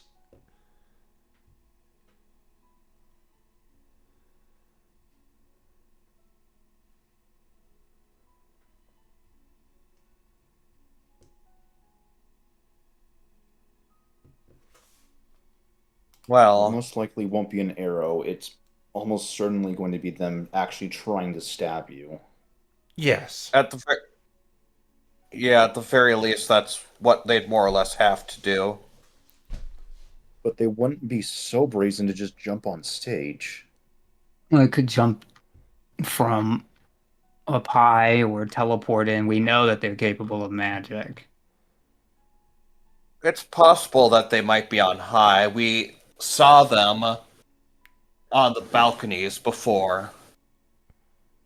So it's possible they might try a aerial attack.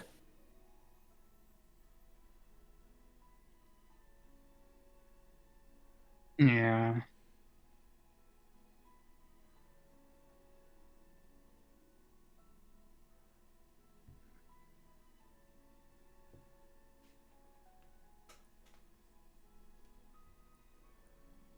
I'm like, I mean, is it possible to cast Forbiddance on the area? I don't think the Hallowed Flames would want to do that.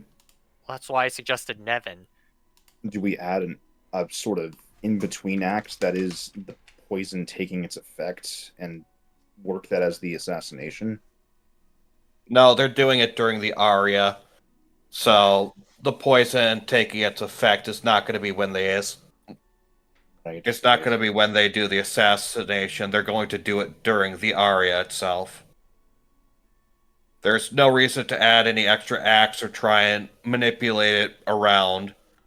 It's going. They're more than likely going to make a big show out of it by doing it during that point. So we have to plan around it happening during the aria.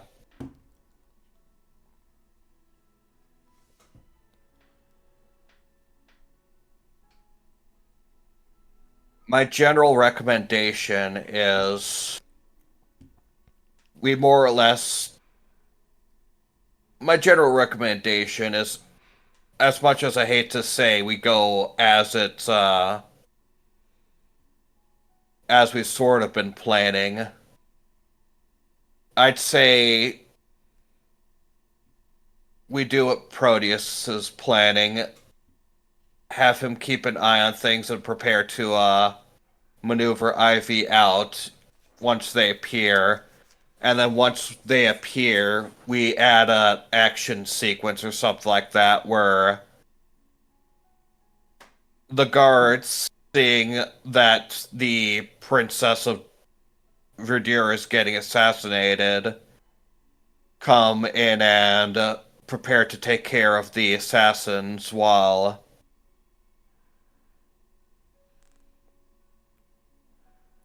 the attack happened, or after the attack happened. I think that's our best bet of taking care of things while still trying to make it part of the play. Well, first of all, it's Mirabilis, not the fairy one. I hate fairies. Fairies suck. And Al.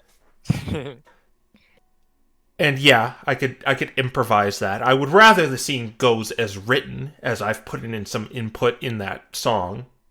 But if it's to stop some crows from killing me, then I'm willing to adapt that. But you can't show up looking like that and just wearing my brother again, pointing out, and your ragged, ugly adventuring gear.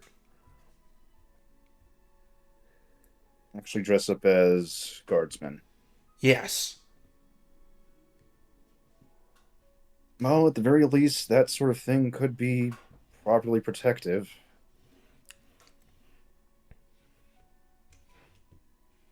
Really help make the scene look more authentic. I mean, I suppose we could have have the guard outfits we're giving out to the Expedition Society rejects be, I guess, of a similar. More or less, they could fit on stage. That way, we could give those to you as well. Unless you guys want there to be a delineation there. I'm just thinking it'd be a little weird for you guys to be like in costume off stage locations or in the crowd.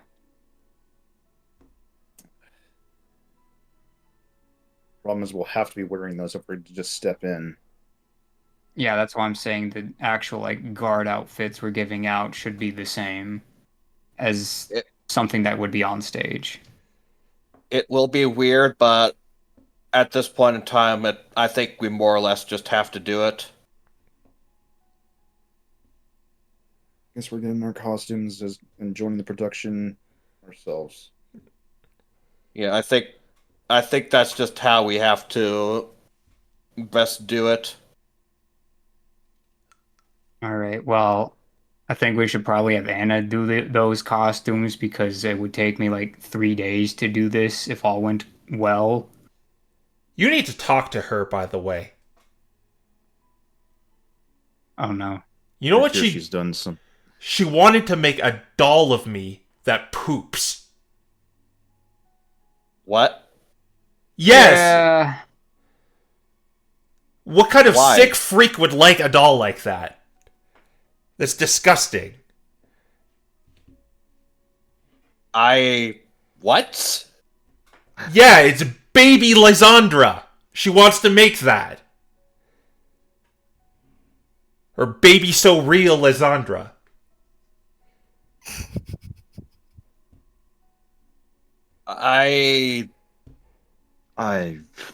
We're gonna have to talk to her. Ugh. Yeah, maybe we can try to get her to sell the Malcolm plush instead of that. You know, if Malcolm's gonna run on stage as a guard, he's gonna be cute, marketable side character, and we know those sell well too. Well, hey, don't overstep your boundaries. You're just extras as far as I'm concerned. Merchandise should just be the main characters anyway. Yeah, we shouldn't really advertise ourselves as the main characters. In fact, You're not a main character. In fact, after you win, you should just pretend like a bolt hit you or something and die.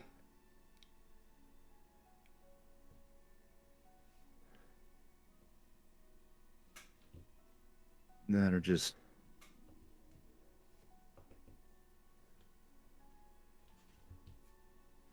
Well, we'll probably have to just drag whoever jumps up off stage, so defeat them, apprehend them, and leave.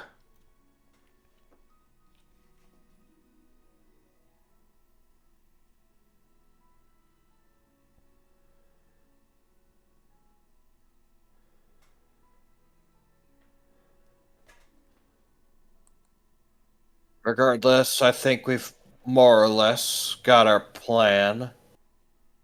We'll have to have the special effects crew get the mirrors right for Proteus.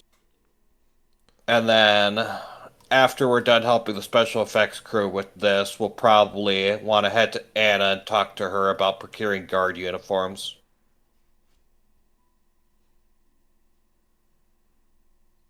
All right. Well, are you done in my room? Yep. Yes. All we had to say. Okay. Anyways, let's go let Anna know that the Well, actually, I don't know if we have enough time to let Anna know or go wait for the special effects crew. They'll Only be. one way to find out. They're going to be arriving in like the next half an hour, if Giovanni's estimate's right. Okay, then yeah, we'll have to help the special effects crew and then meet with Anna. All right. So yeah, we're probably just gonna leave now then. All right. So what are you going to do in this like last half an hour?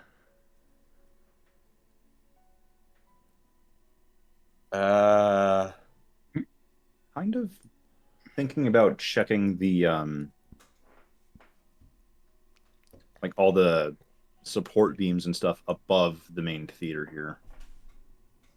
Like just figuring out the routes for one, but also looking for any potential stashes that might not be standard. Yeah, there's like kind of the support beams on the roof, and then there's the catwalk up there. Yeah. Well, we know they came in through the roof last time, so. Mm-hmm. Do the catwalks run just above the stage, or do they run like from the front of the theater to the back? They're directly above the theater, the stage. Okay. Gotcha.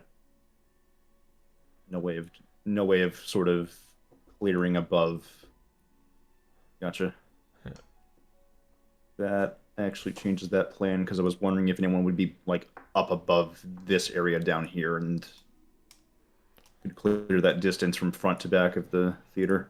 Like you could go into like the support beams on the roof, but like that's kind of you'll be like 100. Well, it'd be the same if you're in like the catwalk. The catwalk is 80 feet up. The roof where the support beams are is 100.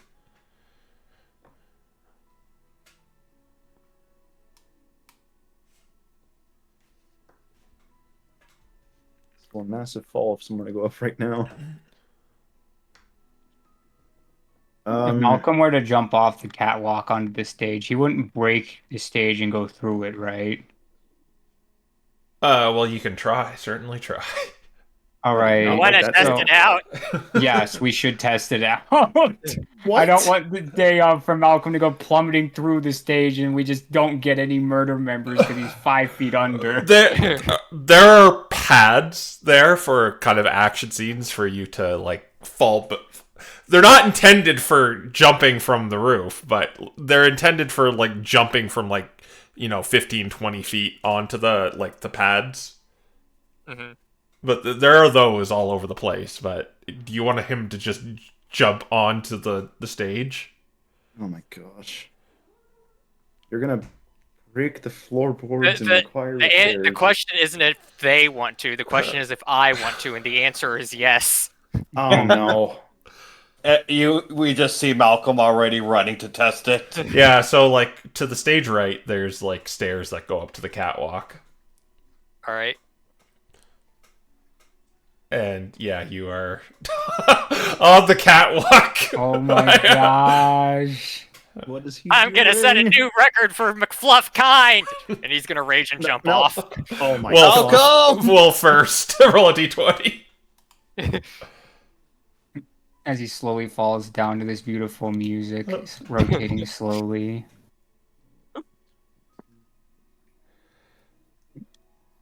$17. Yeah. That's the one that gives disadvantage to people that are attacking me thingy. So nothing happens really. All right. The floor is attacked. No. So you fall down and roll 8d6s for me. I thought it It's was 10 10. d6, isn't it? You're only 80 feet up. Oh, okay. I okay. thought it was 100 feet up. 100 feet if you go to the like straight up rafters. 31, so half that, half again. He takes about 7 damage. Yeah. Well, I cannot believe he was exactly correct in how much he was doing. Yeah, I said ice earlier. I did some math. So yeah, you see like this white ball just fall down at an extreme pace that kind of distorts a little bit as he falls, but then he just hits the stage and there's just like a big dent in it. Dante's just covering his With a face little with both squeaky hands. voice. And everyone's rushing. It's like, are you okay? Again! He's Oh no, He's he's got a concussion. no, he's a professional stunt man. He knows how to land well. Oh, you're what? We were testing out to make sure he was ready. Oh, you're Yeah, a to We were make sure the making sure- stage could take it. Yeah, we were making sure the stage could take it. Looks like it needs some improvements. Why didn't you use one of the pads? Like, it's more fun this way. Is he a daredevil? Yeah. He is a little Yes. bit of a daredevil. We try to convince him of that, but we'll have some pads set up for the main show. At the very least, he proved to us that his technique is without equal. Well, if not for him, it should be for the stage. Yes, I agree.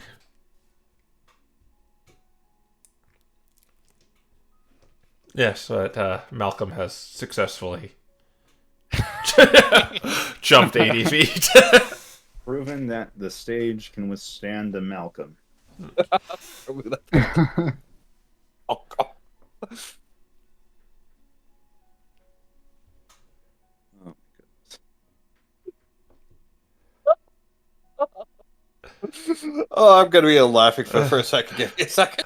And as after that, you see the doors to the theater open, and Yeah. Ozzy and her class come in. And she sees you, Proteus, and says to you, "Oh, for a second there, I thought you weren't coming." Surprise. Well, we have some things to do. Work needs to be done.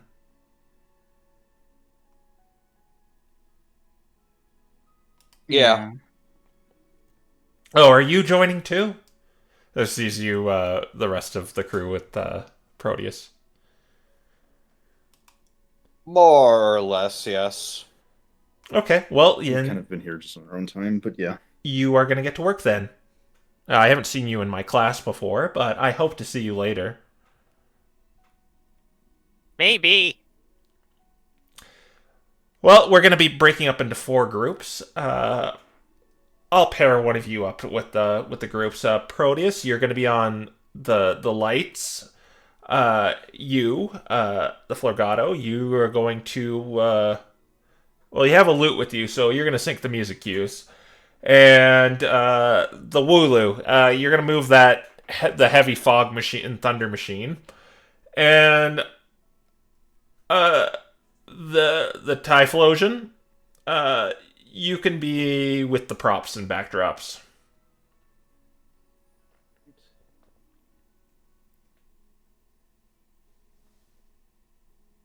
I guess we'll rake off to our teams. Yeah, and she's just, and you're not like the only ones. There's like others going with you. Figgery is with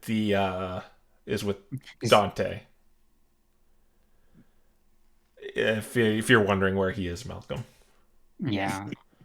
To be fair, props and minis are very much in the same wheelhouse.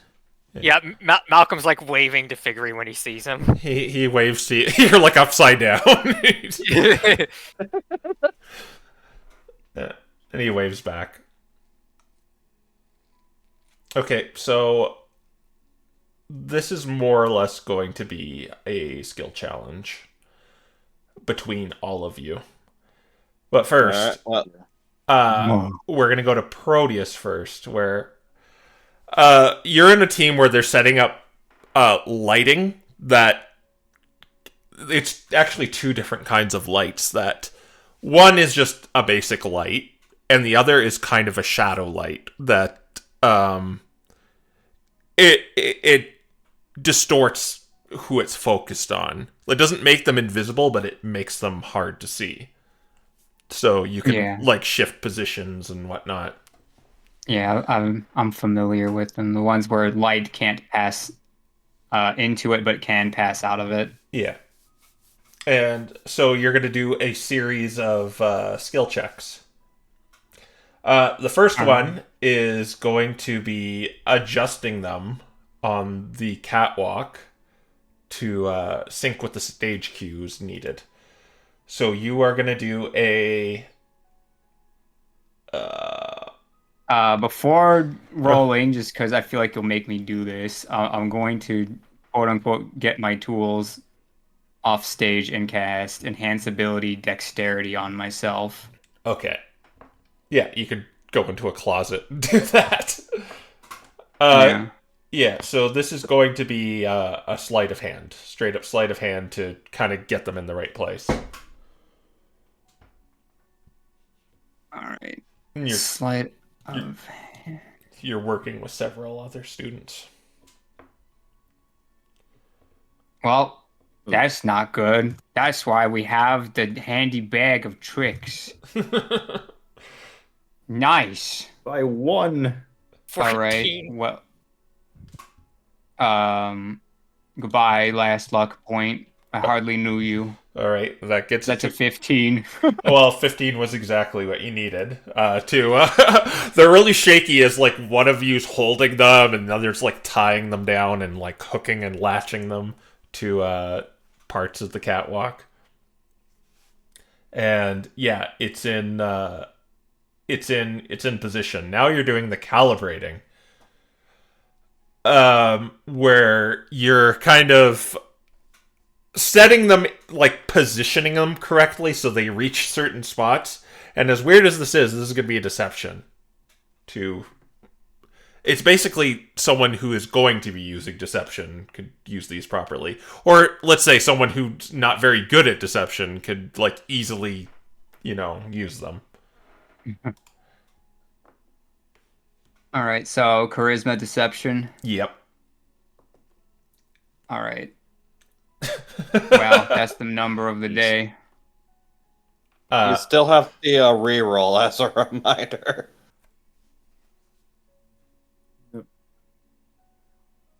Wait, is this using Tinker's tools? This is just a skill shot. You're not using Tinker's tools. You're just kind of calibrating it. All right. Well, that was my only mulligan. You want the reroll?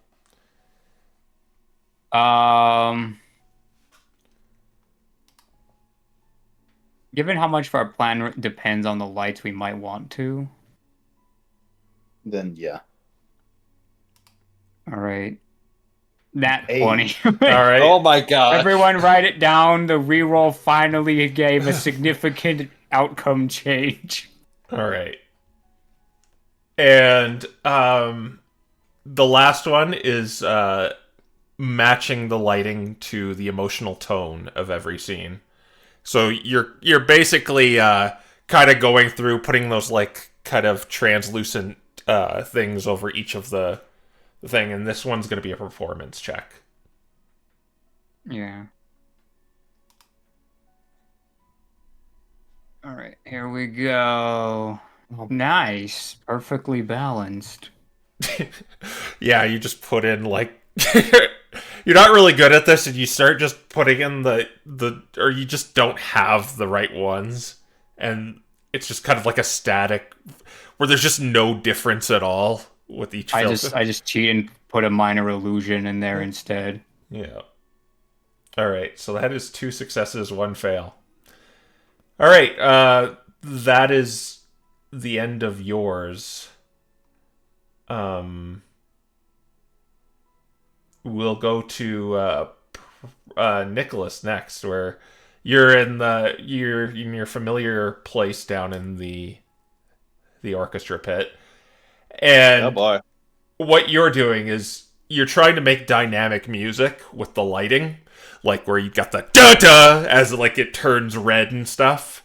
So you're matching it with like what Proteus is doing up there. So Yeah. you're gonna be doing a performance check. Okay, okay, at least that's neat. All right. I'll be Bardic. It's Bardic using BEIs for these. All right.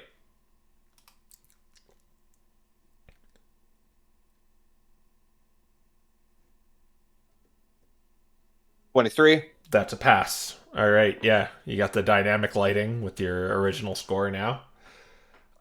Next, they got some placeholders reading the script off, and instead of like the scenes adapting the music to the scenes, now you're adapting it to the character's dialogue and body language and everything. So you're gonna now doing an insight check. Oh, okay. That's what beehives are for, I guess. Yeah. All right. Uh,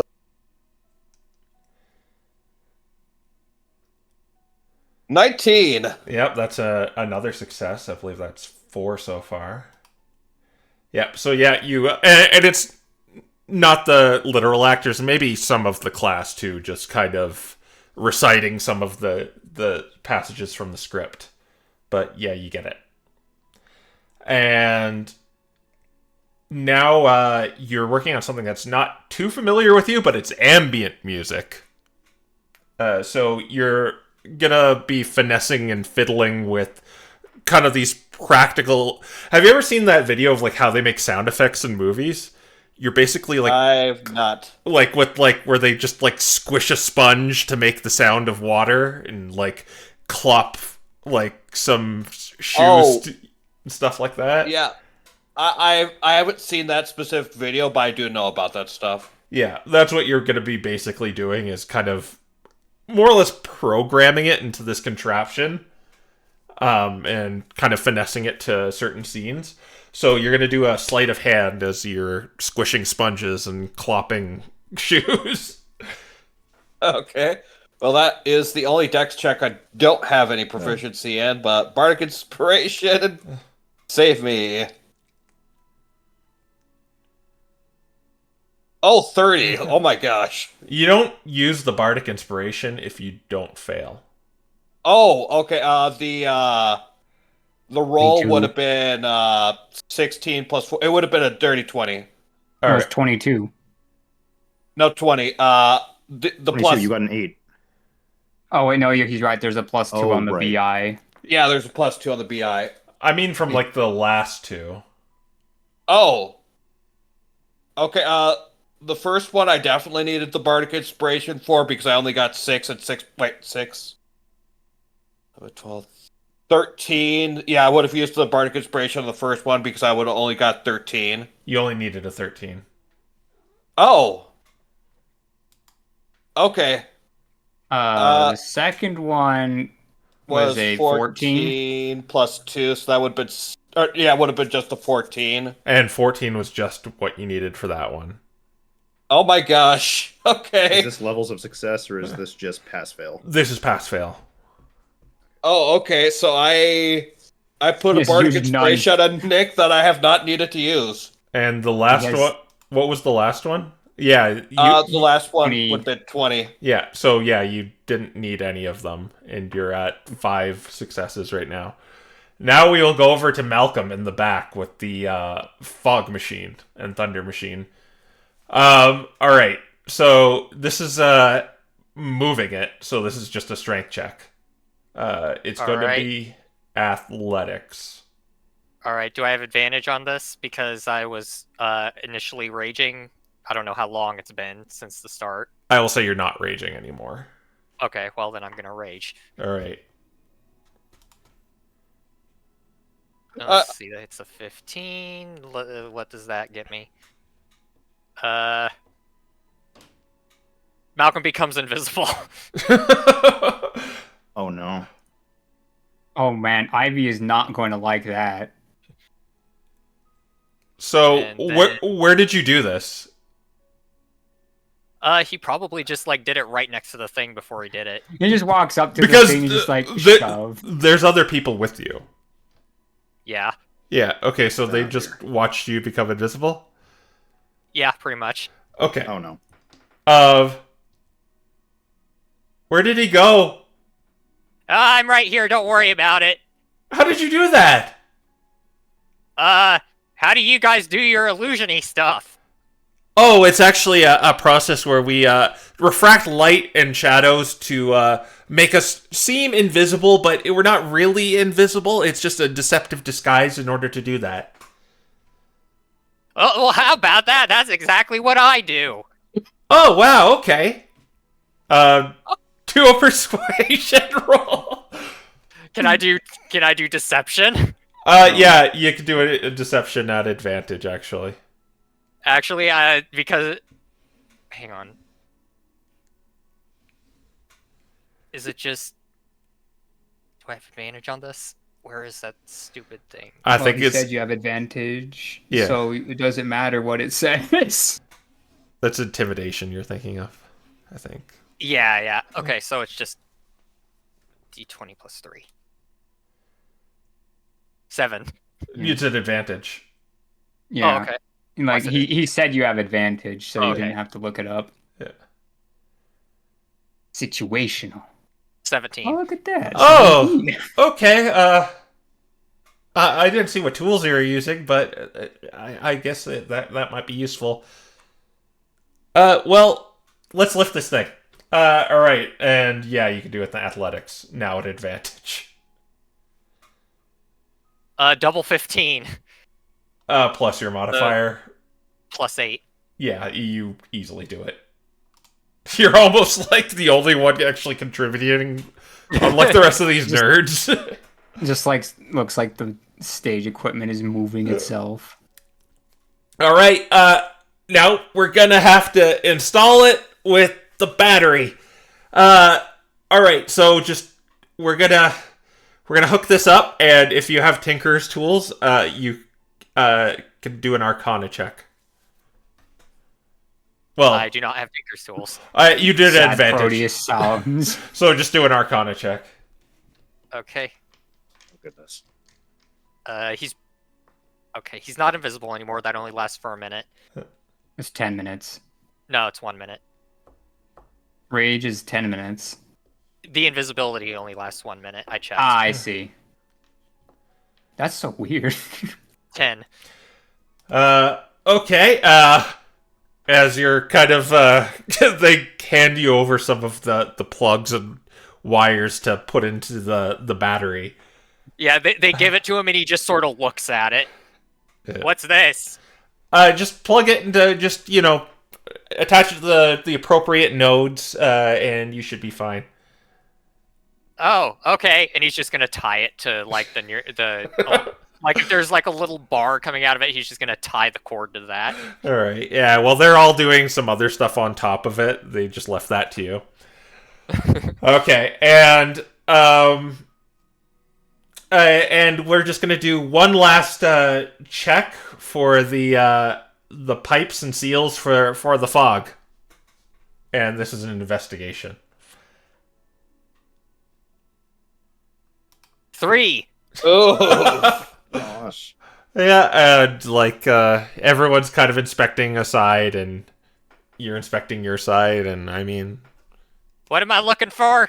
just the seal. Just make sure everything's sealed properly, so fog doesn't just be off the side of it. We want a nice steady stream of it coming out to kind of cake the bottom of the stage. Ah, okay. And he starts looking at it, and he doesn't see any seal. And when I say seal, I mean like the Pokemon seal. Did you find any seals? Any broken seals there? No, I didn't find any seals actually. Okay, well, that's good. Okay, Well- good. Well, yeah, that should be fine. Okay. Back to Dante. So, Can I, before we get to this, I want to also sneak off and enhance ability myself. okay. Yep, you Specifically can. for, gosh, for props, probably just best to still just do dex. Or charisma. Do what you're weak in is my suggestion, but Kind of weak in both, but I'm weaker in charisma. I guess we'll do charisma. All right. Final answer? I never liked that question. Yeah, I'm gonna do dex. I've got feeling dex. Okay. yeah, go for it. All right. So the first thing they're going to do is you're laid out a bunch of props and you're supposed to select set pieces relevant to the themes of Mirabilis and Lysandra's death. So this is going to be a religion. Oh, okay. That was neat. Oh my gosh. I only got a 10. That is a fail. Man, that's the thing I'm supposed to be good at. Ugh. Okay, so you pick ones that are you think are relevant to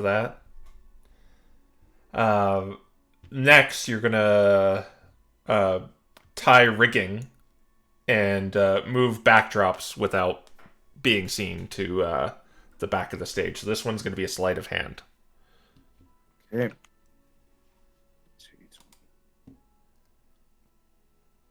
Oh my goodness. That's another fail. That's only 10 again.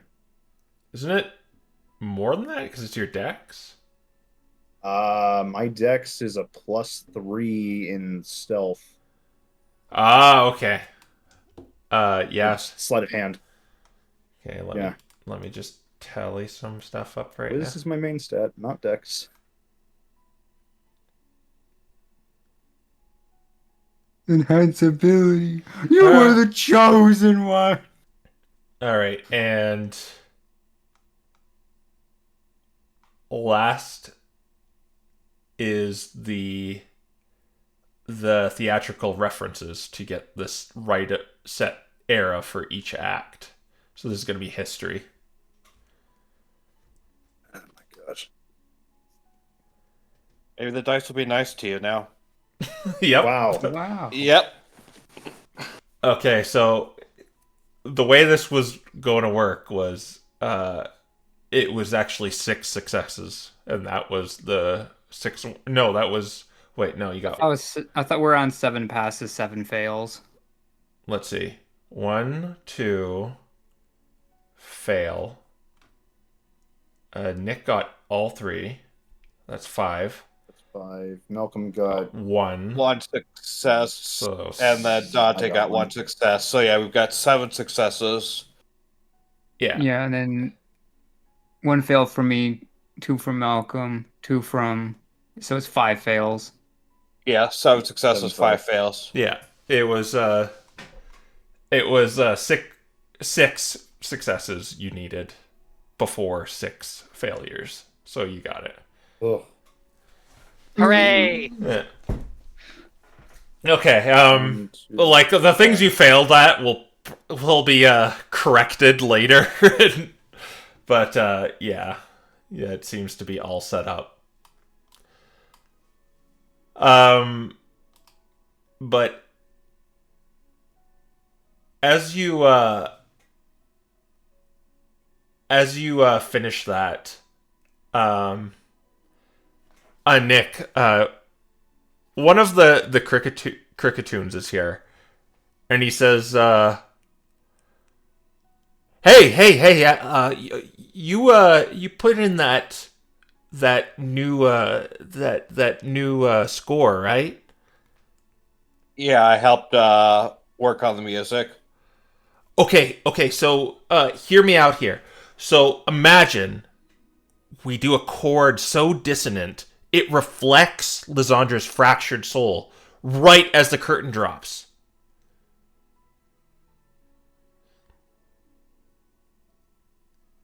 Mm, there's a there's certainly a thought there, but I'd have to put it through Ivy first, since she's the main line of here are the changes to make. Well, she's doing the script. This is the music. This is your domain. Like I saw you do it the other day without any input from her. Ah, right. Fair enough. I'm just, you know how she is. She can be kind of diva about certain things. Yeah, and I really had this vision of just as the curtain drops, it's just gonna be like, you see what I'm saying? Or are you one of those scales and meter people? Eh, sorry, I'm more of one of those scales and meter people. Yeah, But and I'll ruminate on it. Maybe I'll come to it another time. But I feel like what we've got here is really good, and I don't want to mess with it too much. okay. Well, I just really had a good. I thought I would.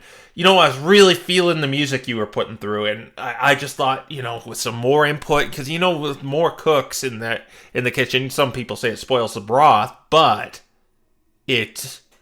I just feel like it would really add to it, because sometimes even silence is you're the best score for something when you're really trying to make that scene hit hard.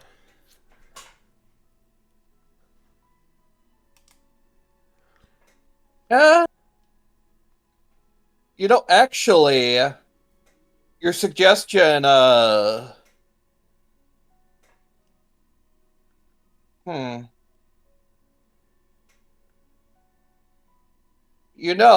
When you say silence, that does give me a thought. Maybe instead of a large chord progression, what we want at the end is actually just pure silence. Oh, okay, yeah. Maybe we have like a collaborative here. That would work. Just make sure you I don't know. Make sure there's a credit for me in the end there. What's your name? Bill. All right, Bill. Yeah, I'll take your I'll take your suggestion order, and yeah, I'll make sure to credit you if I fall through with it. Okay, excellent. I just saw you again and decided to ask.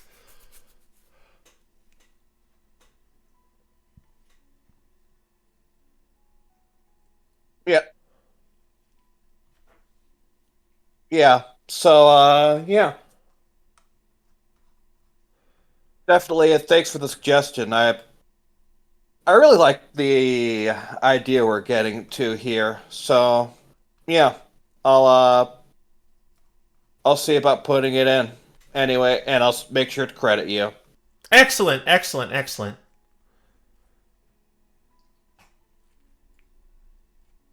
All right. So yeah, you kind of see him off, and he like prepared. He had this like little note prepared of like when to add it in and stuff, but he seems to be like you've convinced him kind of to go with the silence thing. All right. All right. And you maybe after finishing these tasks, you reconvene with Azzy. And she says, "Oh, good job. It seems everything is in order." Yep. We did what we No. could. Was there? I believe Protus, you had some. You were talking to me about this the other day. Was there any other things you wish to do here? Or maybe I can put a word in for Giovanni to add it to the list, and if not, we get paid a little more too. Yeah, I was thinking of getting some mirrors lined up Oh, under the stage for lighting purposes. uh-huh. Yeah, well, we have plenty of those, and we can easily get those set up. Yeah, and since Proteus has spent a bunch of time down there, he's gonna try to more or less outline how to get them to like bounce around and make sure that, secretly he has a line of sight, but make it seem like we're trying to do some fancy like discordant lighting in the back. So, the only problem with this is it might be, well, a mirror will be kind of noticeable to the people watching, and when you can see the wires hanging from a stage production, well, it looks a little unprofessional. So how do you wish to have this set up? You wish to have one underneath here to see the stage, correct? Yeah, more or less what I was thinking of having is like more or less have it like balance up, and then like the main mirror is probably going to be like off to the side here where the light where it will keep bouncing until it reaches me down here. Yeah, okay, that's one we could do. We can put it off stage. We can easily do that. Oh wait. Those pillars. Yep, yeah, and there'll be no issue then. They can put a mirror kind of there, and they got to kind of slant two mirrors, I guess, down here. Yeah. Basically you can see the stage. Yep, that's something I can get done. Is there anything else?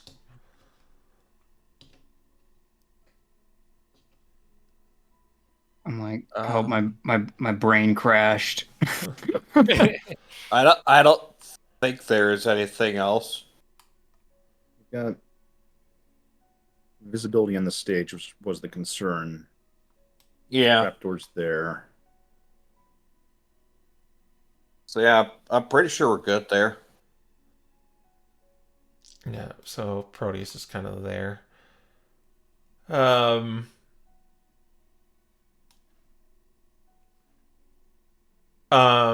Yeah, and if you were kind of in there, that hole, you could. You can't see what's off stage, though. I'll say that. Yeah, that's fine. The objective is the stage itself. Okay. Being able to see Ivy. Yeah. Yeah. It's going to be the rest of us that are going to be more focused on what's going to happen around the crowd and stuff like that. Okay. And as you are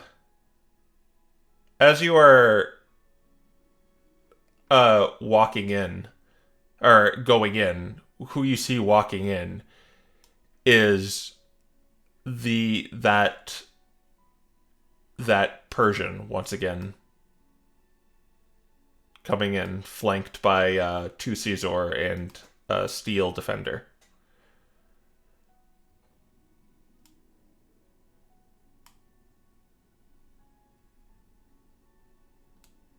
And Giovanni runs up to him, and it appears they are talking again. Where are they right now? They're kind of down the aisle. Well, there's two of you that can potentially try to eavesdrop on him. Yeah, I was Maybe a just about BI. to. Yeah, I still got my BI. So yeah, Nick's going to sort of walk around. Then he's going to try and use like the seats and stuff like that to sneak in and listen into the conversation. All right, they're about right here. Malcolm's just gonna hop in this seat and try to listen in. All right. It depends how close you are and how far how far you mind them even knowing you're kind of listening. Malcolm's just kind of sitting there like he's tired from moving large equipment and trying to think about things that are beyond his little sheep brain. All right. And Nick's probably going to sneak to probably around here. Okay, they don't seem to be like stopping you or anything, but yeah, you can get just for the sake of making Nick's disguise more believable, I'm going to join him. Yeah, if I can drag in the tokens. They're about right here. And the scissors are kind of flanking him. It'd be more like this. Yeah. And I know I have Giovanni somewhere in here. If I'm to give you an accurate... Right there. Now let's see. I think right here is probably fine. Yeah. Nick's just sort of looking through the stage, just sort of resting. Yeah, the scissors just kind of like turn over to you, seeing you, and they don't seem... You're not making any aggressive... And there's like kind of students wandering around too, so... Like attention is not fully on you. Dante even just kind of looks over to Nick and says, I'll be honest, I don't think I did the greatest job with the props. It's fine. It is what it is. We were all sort of pulled out on our suddenly and without as much experience. At the very least, I felt like I did pretty decent. Granted, it was with sound, so it's my area of expertise. You hear the Persian says, greetings again, Giovanni. I see you've picked things up, and I admire your sentimentality of keeping this old flower alive, even if it's a bit wilted. And he's like... And, he also says, but I heard you're also throwing in the towel. This is going to be your last show. So what I hear is what people claim. He says, "Oh, yes. This is going to be the last production. The last production of the Blue Rose Theater, and then it will come to me, correct?" And he seems to be like not knowing what to say here. Yeah, Proteus isn't there, so Well, he could see this going on. yeah. Yeah. I'm like, how far away is he from me? About almost 90 feet. Yeah, how far is message? I have it written in my sheet. Give me a second. 120. So If you're too far out of range. No, I it's am- 120, so he's Yeah. very good. yeah, I'm going to, I guess, almost literally, whisper in his ear.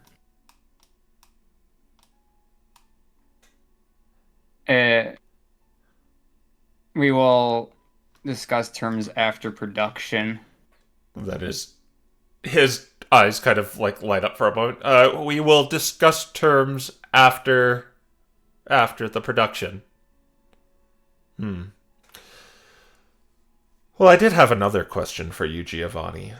That your actors, Miss Ivy, was it, and Proteus.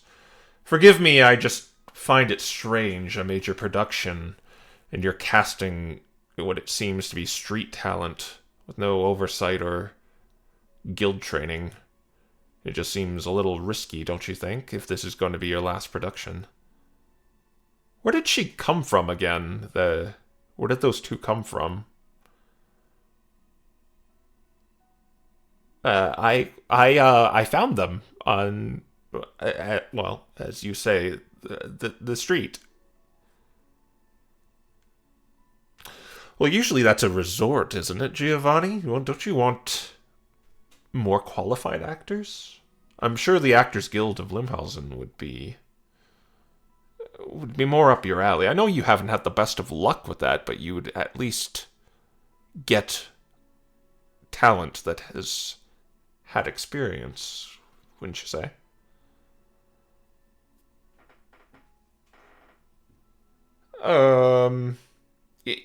Well, I'm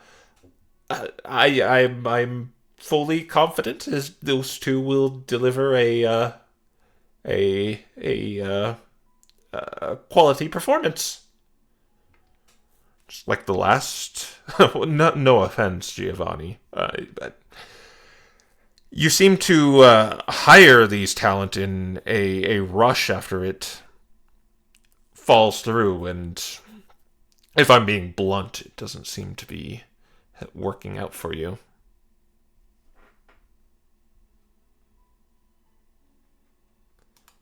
And Giovanni kind of looks a little flustered again. But again, where did those two come from? It's just odd that you'd get these these exquisite talents, as you claim, just out of the blue on the street. Well, I assure you that's where they came from, and well, Proteus came to me after one of my other talents up and left. Well, I guess I will take your word for that. And Giovanni says, they're actually, as he points to seeing Nick and Dante too, is like, I'm being helped by them too, and they're not professionally trained, but I think they have done well, Nick mainly has done a fantastic job with the score. Is that so?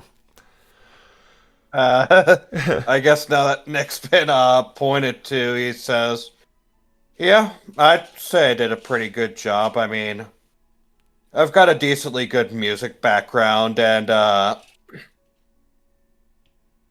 you know how it is. I managed to really figure out how the score needed to sound and just really turn it from just your average garden variety score into something really special. So I intend to really blow your socks off when you come see the performance.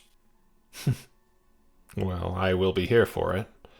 But tell me, where did you train? Did you are you another talent that Giovanni, our friend Giovanni, picked off at the street? Well, I'm a wandering minstrel, so I trained in all sorts of cities over this air continent. I can't say I'm very professionally trained, but once you start performing to audiences and spend a few years doing that, you sort of figure out what an audience wants and are able to appeal to them. I see. Well, I will be in the audience for the Blue Roses coup de grace, so to speak. So I look forward to you knocking my socks off. Yep. Get ready to enjoy.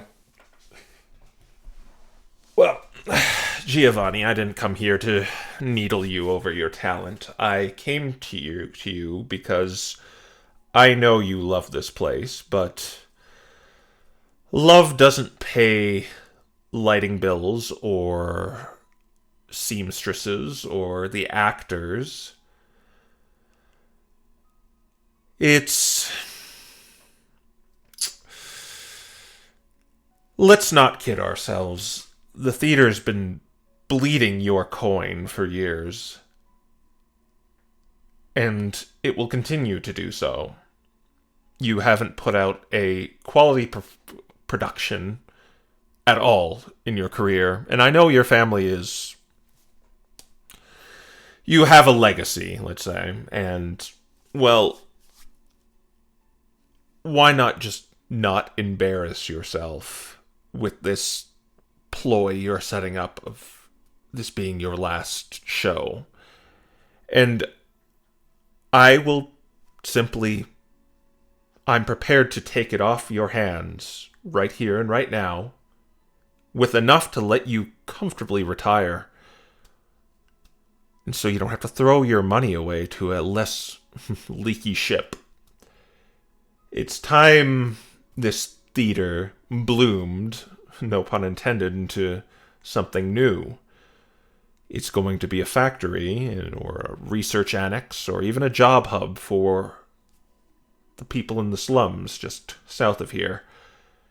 And that will serve hundreds and not just one Pokemon's dream of whatever you wanted this place for. And Giovanni seems deliberating it. Without even seeing the performance, we've been spending a lot of work getting this all sorted out. Like, maybe you're right. I don't believe you're right, but maybe you're right. But at this point in time, with all the work that's been put into it, I don't see any reason why we shouldn't let the show go on. If it fails, then, well, you'll get your factory, and if it succeeds, well, you'll get your negotiations after the fact. But for now, I'd say, why not just let the play go on? We'll see just how much we've been doing to make this last production the best it could possibly be. Orban, you're speaking a bit much for him, but though I do agree.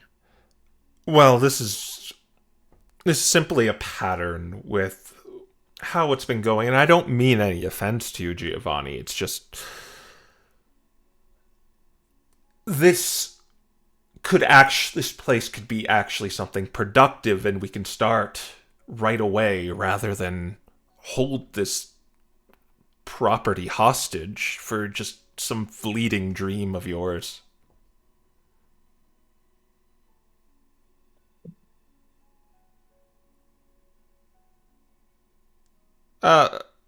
Well, I believe my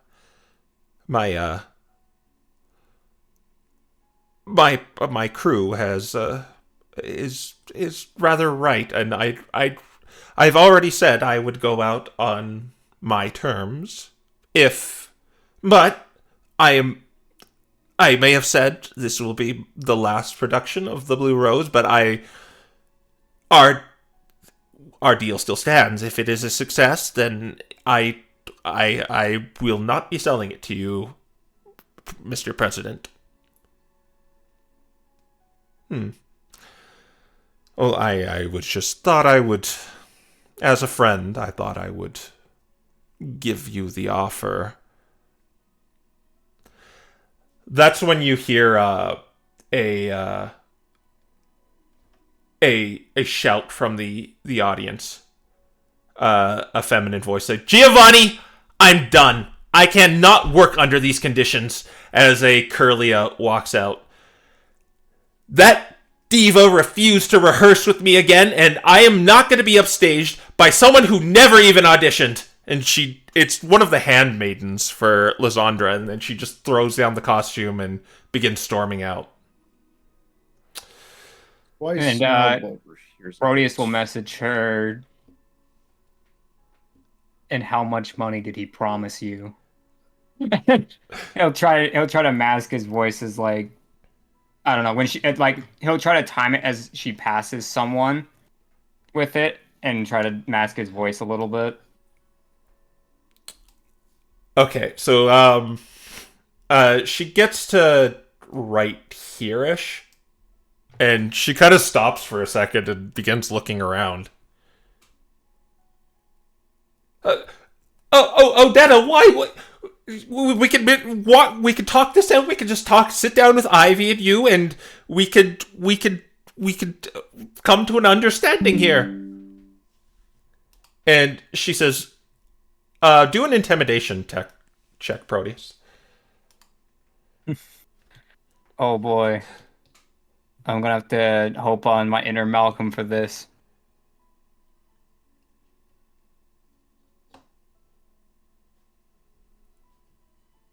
Yeah. That's what I figured. She says, no, I am not putting up with your crap anymore, Giovanni. I am out of here. You could find another actress. And she's still, like, looking over her shoulder around her as she's walking. It seems, another one bites the dust, Giovanni. If she's not left yet, Dante's gonna message her this time, going, leaving while he's here makes it kind of obvious what's going on. Well, as you, message her, she stops. And then it looks like she's starting to scream, but no screams come out. Oh, As she's kind of like floating there screaming now. No, I suppose we have dispel magic. You have dispel magic, do you? Nick does. And at this point, you see President Voss kind of turn around and look in I've confusion. got dispel magic if I can actually. Odetta? What was that, Crow? He's, Giovanni says, Odetta? And she's just kind of like flopping there right now. As you see her begin to burn.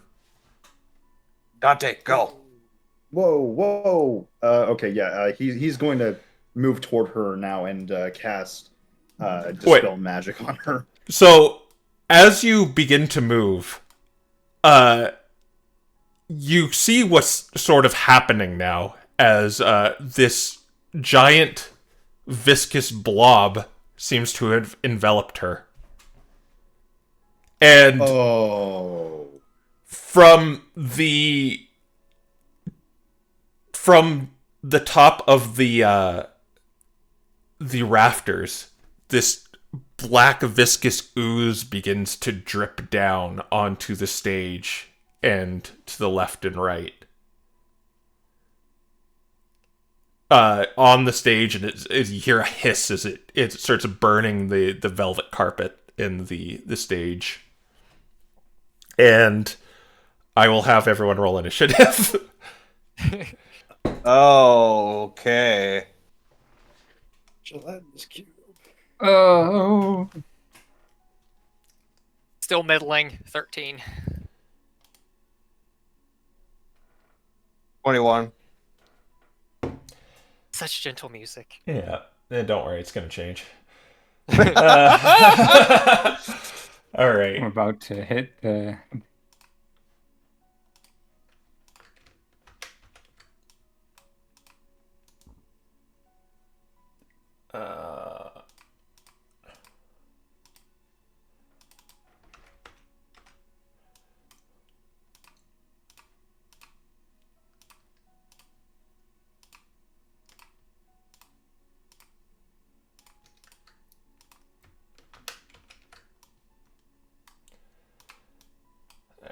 Should probably mark down that dispel magic.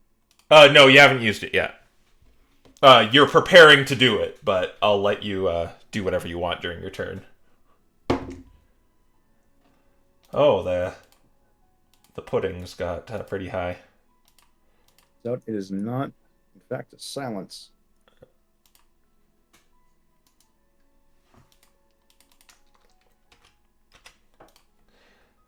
All right. So you are currently in the Blue Rose Theater as you see Odetta kind of enveloped by this thing and beginning to sizzle and burn from inside of it. So Nicholas, you are first to go.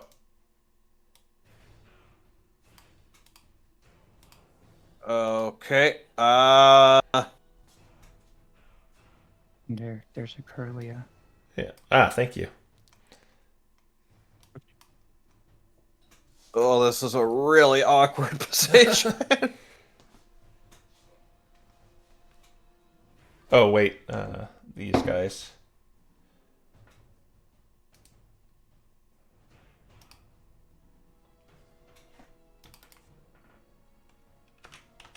thing. This is such a bad place to be.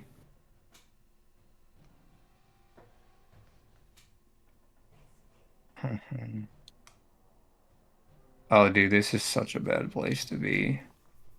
For you specifically, or Yeah, because I can't really cast any spells. Yeah, Nick's kind of in the unfortunate same position. We're Right. here as students, so he can't cast spells. Dante has the excuse because he practices through faith. Yeah, Dante's the only one who could do any spell casting right now. You're gonna have to be the hard carry. But I think like I'm gonna have to just immediately try to pull her out before anything. Anyway, where did you get all the stuff you needed, Crow? Yeah, you get to go first. Yeah, okay, I was just making sure. Well, Nick's gonna. Oh man, I didn't make my weapon master the right thing for this, but well, Nick's gonna pull out his bow arrow and he's gonna shoot 2 arrows at this gelatinous cube. All right.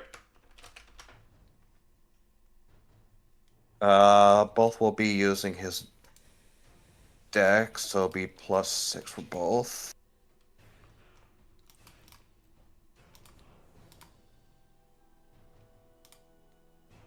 Uh, 24.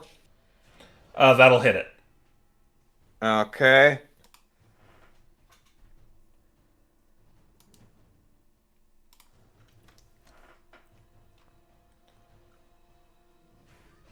Uh, 8 piercing damage. All right. It just kind of goes like jiggles. Yeah, I figured it was not too effective. 14. 14 hits it as well. Oh. Okay. Slime, it's usually not that good in AC. Only 4. Yeah. So like Jello, it just like jiggles and moves. Everybody, back away from the cube thing. Are the stands going to count as difficult terrain to go past or something? Yes. Okay. To go over them, yes, but kind of go along the aisle, no. Okay, then this will be 10, 15. Nick's gonna go over here. 20, 25, 30. No, that thing is way too close to me. 25, 30. Yeah, he's gonna go over here, and that'll be his turn. All right. Yeah, then we're going to go to the puddings. They're going to move.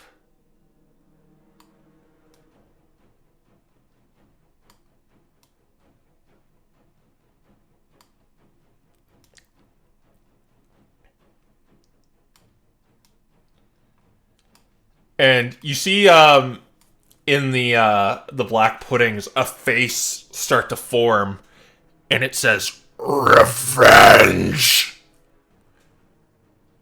Revenge, if you did not hear that correctly. Mm-hmm. In the very Heard it. Yeah. All right. And that'll be the puddings. Gosh. All right, Dante, it's your turn. Okay, yep. I want to try to get her out of there and see if I can grab her. That's 30.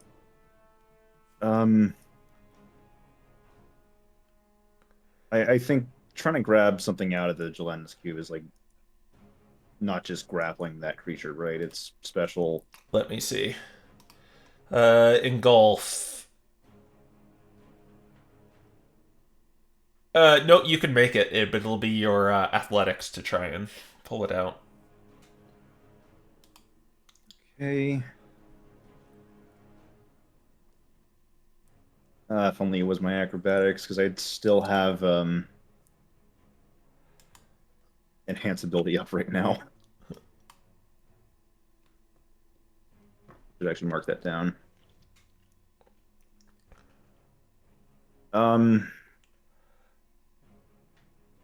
Wait, is it like specifically an athletics check, or is it just a grapple check? It's athletics.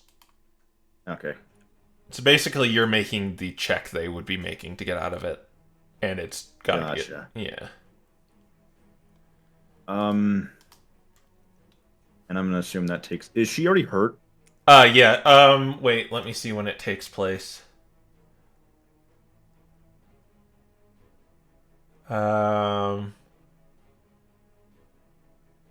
Yes, she's already hurt. Okay, gotcha. I'm going to try to pull her out, and regardless, use healing word on her after that. All right. Dice, please be nice for us. It's a -1. It's probably not going to be. No. Yeah. No. Yeah, as you try to like pull her out, it's just rebuked. Okay. Well, let's just try to prevent her from dying. So, fortunately, she's gonna get hurt more. But let's use healing word. All right.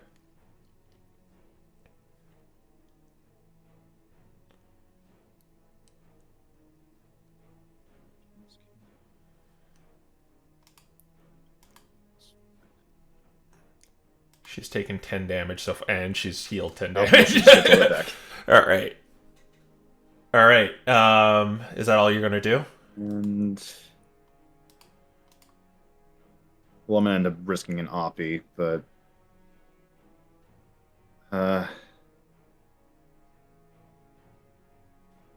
it is better that I probably move at least somewhat.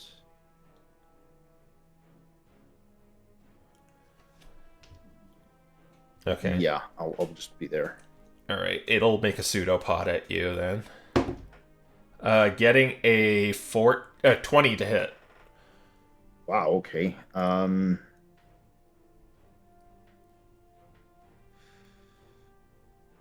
Free use of shield. I don't remember these things just grab you if they hit. No, it doesn't grab you.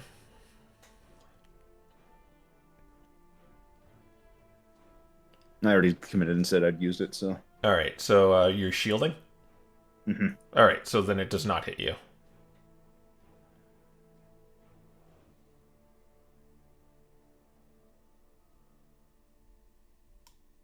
Is that all you're going to do?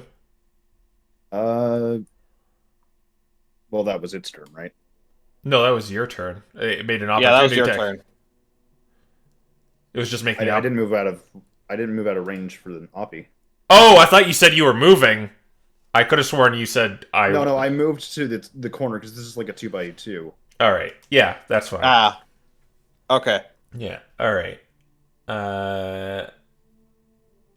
Then it is going to move forward at you and try to engulf you. So make a dexterity saving throw. Unfortunately, it still doesn't apply to these.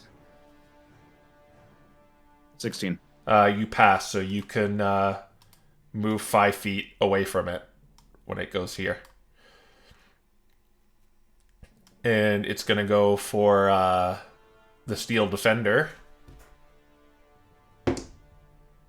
The Steel Defender passes. It's going to go for Voss and the Scissor. Voss passes. This Scissor does not. So I'm just going to keep the engulfed people over to the right there. It's going to go for Giovanni and Voss again. And no, it would go for all 3 of those. Well, I Does think it have the space to grab all 3? Yep, it can grab up to 4 medium creatures. It's got 2 in it right now. Okay, so well, let's see if it gets Voss. I'm gonna say it's going to go for Voss and the Scissor over Giovanni. So All I'm saying is this suddenly makes him look slightly less guilty. Yeah, I was just about to say I was fully other Scissor failed, Voss passed, and that's all it can move. He's either very confident in his abilities, or even he has Yeah. concerns now. Okay. Yeah, that was all of its movement. And these 3 people take 10 damage, which should have happened at the beginning and when they get engulfed. So I will just put that with all of them right now for you.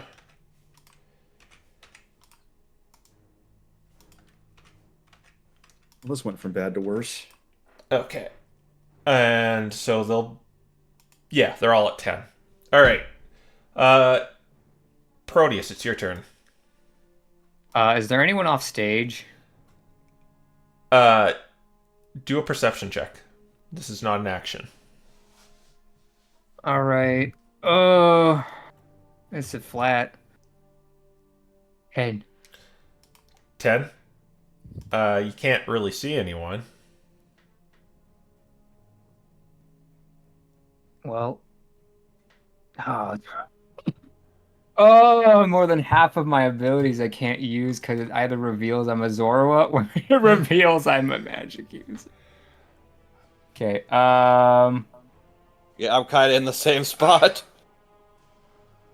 is he making an oppie at me? If so, I will disengage. It would be swinging at you. Okay, so he has a range of 5 feet. So I will disengage. And Oh, wait, no, he does not. He would not. He does have a 10-foot reach. all right, well, I'll be leaving that as well. Yeah, okay. That's good to know. All right, so that's my bonus action is now spent. I don't think I have enough distance between them to do anything else, so I'm going to dash this away and hopefully there's no one here. There is someone there. It's Ivy. Okay, Oh. that's just someone I can handle being there. She says, "What the hell's going on?" The slimes came from the harbor are here, and they attacked even Voss. Close the curtain. Yeah. As she points over here.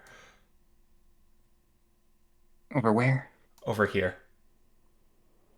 All the way over. No, that's the opposite side of the stage. Yes, go hit it, you idiot.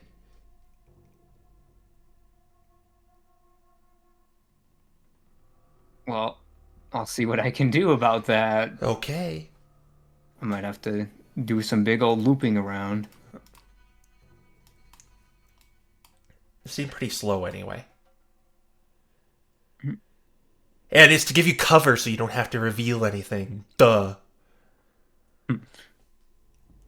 Yeah, he says, "Well, that was the plan too. Is just get him off stage." Yeah. All right. Are you doing anything else? That's action, bonus action, and movement. So not really. All right. Malcolm. All right, time to rage. Yeah. Bah. 10. That was almost a bad thing. Okay, this is the double the range damage. He's on rainbow fire, and he's shedding light around himself. Okay. So you just literally have a Dragon Ball Z aura now. 20, 25, 30, 35, 40. Get back, Mr. President!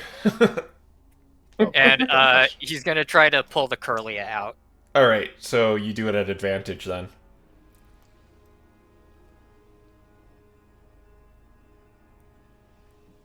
Double that 20. You got her out. I think we found who the luck vampire in this campaign is. Yeah. He throws her on this side of the chair and says, "You better run!" Yeah. I'll run. And then he's gonna try to.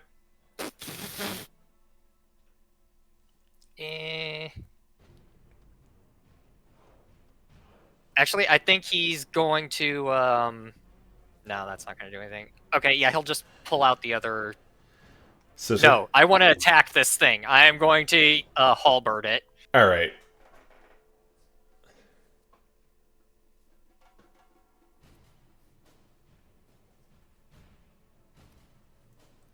No. What'd you get? A 10. Well, you hit it. Oh, neat! Oh, this thing's AC sucks. Okay, so that's a D10 plus 12 damage. Now 1. It's 13 damage. All right. So it jiggles like jello as you slash it with this. 2 of that is technically fire damage. Yep, that's all right. Okay. Alright, and that's Malcolm's turn. All right. I'm gonna say Voss's turn is basically all the NPCs. I figured. Yeah. So Giovanni is going to disengage and head over there. Voss is also going to disengage and go over there. And he's going to have his Steel Defender attack. And the Scissors are going to try and get out. They both failed miserably.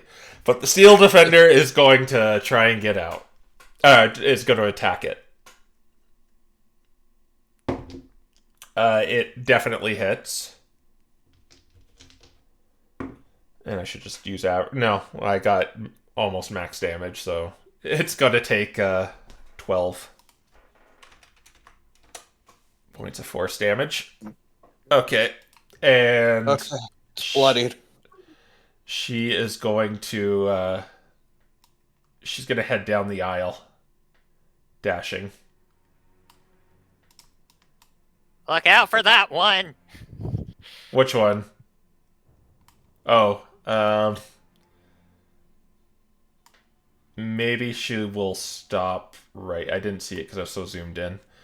She's gonna stop there, using kind of this as cover with the difficult terrain.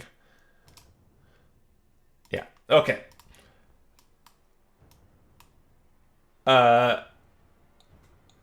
Top of the round, and I secretly rolled for Ivy, so it's still Nicholas, so she's in there. Okay. Alright, top the round, yeah, Nick's gonna... He's gonna do what he did last time. Fire 2 arrow shots at the cube. Alright. While I'm doing this, question... 7. I got a nat 1. Oh, then that misses no matter what.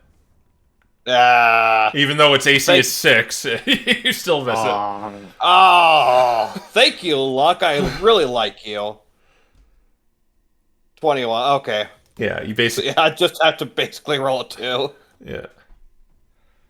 Yeah. Oh, that was the wrong command. It's a D8. You had a question? Okay, 7 piercing damage. Would I be able to do Bardic Inspiration without revealing I'm a Monoborn? Bardic Inspiration is a bard ability, so yeah, you can do that. That's not magic. Okay. Alright, then yeah. Nick will give Bardic Inspiration to Malcolm. Oh wait, I just realized he still has his Bardic Inspiration. Yeah. But it doesn't I can matter. save a 1. Yeah, it's not going to save the one, but I'll have to remember that. So yeah, he'll give Bardic Inspiration to Malcolm, and then he's going to move. Yeah, probably stay parallel with the Curlia. And that'll be his turn. Okay. Ivy's gonna start working the curtain on this side where it begins to shut to like halfway.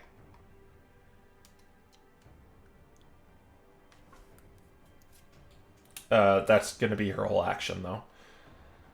The black pudding is gonna dash to there. Dash to there. dash to there. These ones. It was like that. Hmm? The Yeah. curtain. Yeah, it's like that. Alright. And these ones, they can't make it to her, but they cut her off, so good call out for Malcolm. And this one is going to go to here. Dante, it's your turn. Okay. Probably just best. This thing's low AC. It's probably dumb. Toll the Dead Oh, yeah. was safe. So it can pass. It's not its worst save, but... yeah, 3. Yep. I think it had to hit a 19 to get that. Yeah. So it needs a nat 20 to succeed.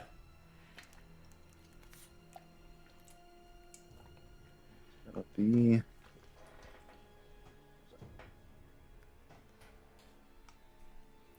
2d12 at this level. You can finish it off. 13 necrotic. Does not finish it off. The scissors inside just like burning alive as they're trying to get out. It's almost done. You know, let's just go for it and try to bonus action punch it. All right. Probably sting the hand a little bit doing that, but you know.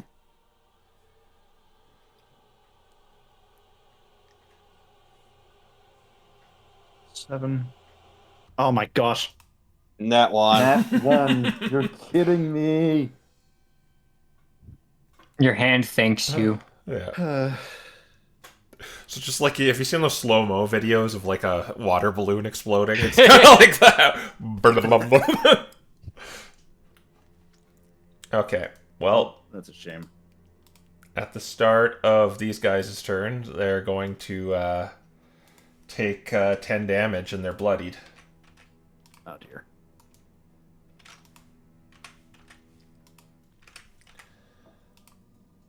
And it continues to pursue Voss. So Steel Defender and Dante do a dexterity saving throw, and Malcolm can make an opportunity attack. Which he will make. Yeah. 13. 18 plus some. Yeah, so that'll hit. All right.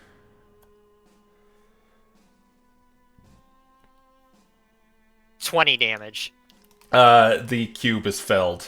The scissors drop out of it. Yes, he does the helicopter spin with it to just fling all the slime everywhere. It's a mess. I'm gonna need a janitor for here later. All right. That was its turn. Proteus. All right, so the curtain is blocking view right now. Yeah. But she is insisting you get the other curtain. Yeah. So, this gives me the opportunity to give myself a little bit more leverage. So I'm going to use Shadow Dash as part of my first dash. Which will let me get like to here. Or did anyone see me from here? No, because the curtain's right there. Okay. I will have to disengage as a bonus action to do this.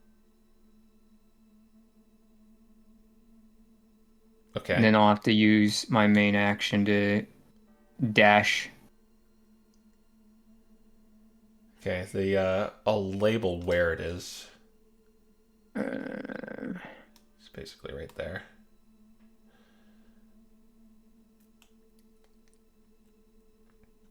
It's so far away. Well, that's my turn. All right. Malcolm, it's your real turn. All right.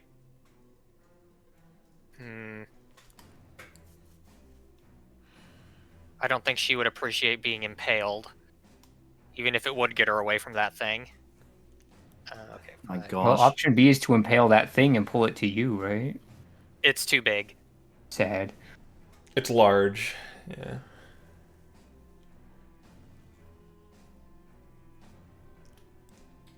I guess I'm just gonna have to attack it twice and hope I do sufficiently massive damage. So I'm gonna reckless attack and hope for a crit. All right. No, but that's well over 20. Yep.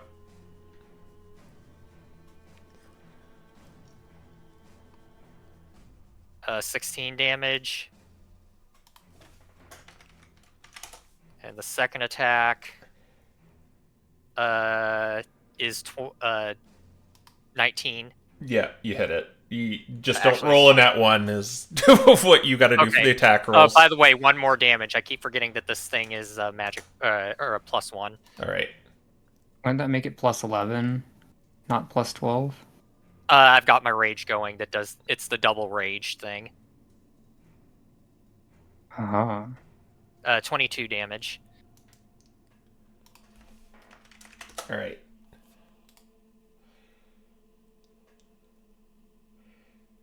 It seems to be losing its form. All right, and that's Malcolm's turn. All right. Can I I probably actually no. That's a. Okay, never mind. We're good. All right.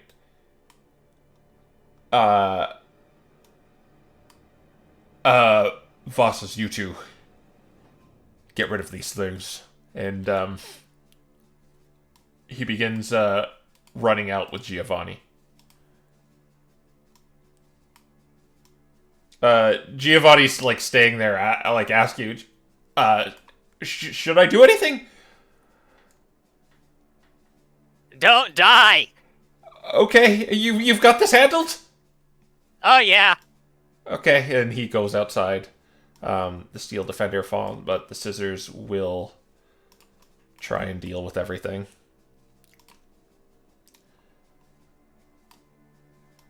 They're going to dodge. And she is going to disengage, seeing as it has reach, and go this way. Alright. Then we go to the top of the round with Nicholas, I believe. All right. Yep. Nick is going to put 2 arrows into the one that he and Malcolm are currently engaged with. Alright. That was a +6, but it doesn't matter since I just need to get a not net one. Yeah. Oh, that was a nice one. 11 piercing. Alright, it's struggling. Well, not really. It's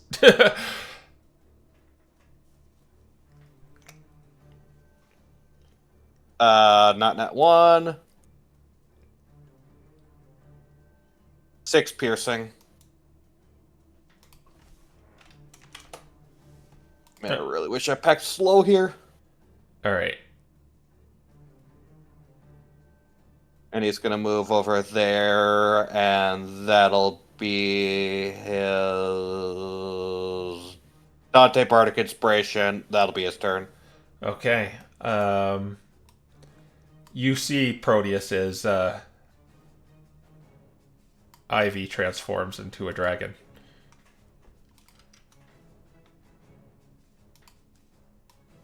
I'll just keep it over here.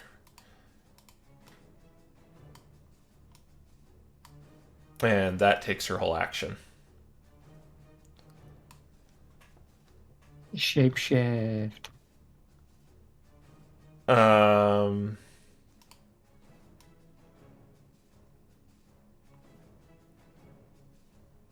They're going to... They can't catch up to you still, but they're going to go right there.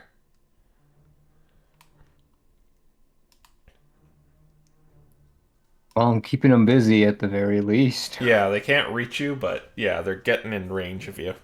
Alright, down here. This one it can reach. And it's going to attack one of the scissor. Hitting him. And taking a lot of damage. Gonna take 17 acid damage, and he looks... Oh, wait, no, it's, he's dodging. Right, yeah, they're dodging. Yeah. Still hits anyway. Ah. And Well, there was hope. he is extremely bloodied. These guys don't get death saves.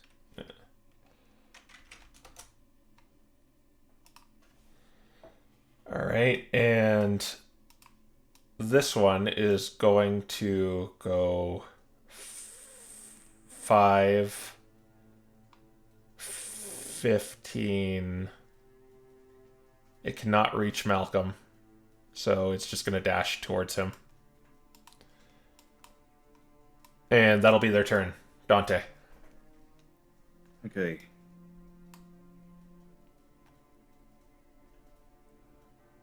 Going to go ahead and hit this guy with a level 2 cure wounds. Okay. Wait, but he, huh? What?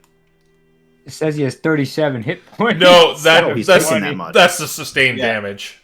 I see. Taking that much. Yeah. The...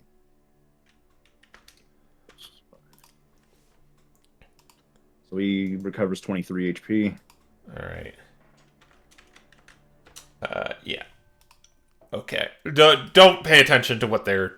That's just kind of a gauge of... They have 40 hit points.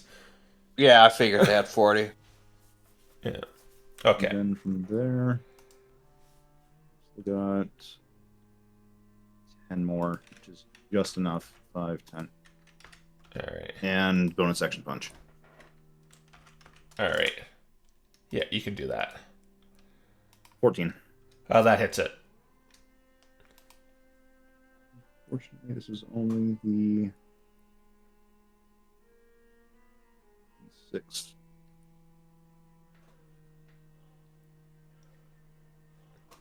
Four, since I get the wrap. Okay. That'll be 8 bludgeoning. Alright, and you take 4 acid damage as your hand burns as it makes contact with this thing.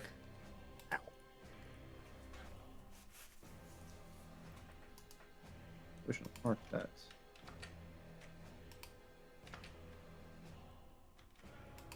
Okay. Okay. Alright. Is that your turn? Mm-hmm. Alright, Proteus. All right. There. I'm gonna have to disengage, right? Yeah, they are within range of you to pseudopod you. Okay, so we'll keep up what I have been doing. I'm close, but not close enough. Okay. Do you have Mage Hand? takes Not an prepared. Ah. And yeah, it takes an action. All right, and you dash. Okay. Action, bonus action, movement once again have all been spent. Alright, Malcolm. All right. He's gonna go right here, and he's gonna throw the javelin.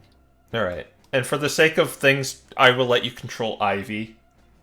Proteus. It's just a young green dragon with thaumaturgy and message.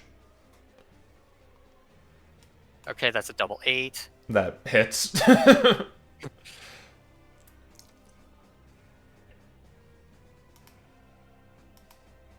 20 damage. To this, Yep. it dies. Guard, guys, get out of here. We got this taken care of. Do a persuasion roll. Okay. 19. Oh my gosh. I think they got it under control. Yeah, the rainbow burning sheep tells you to get out. I think you might listen to it. Okay, yeah. They will heed your advice.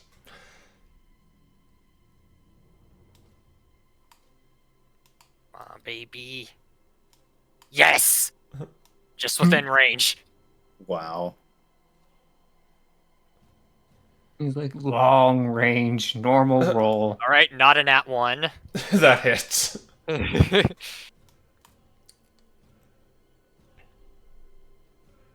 That's 18 damage, and then it's gonna bounce to this one. Okay.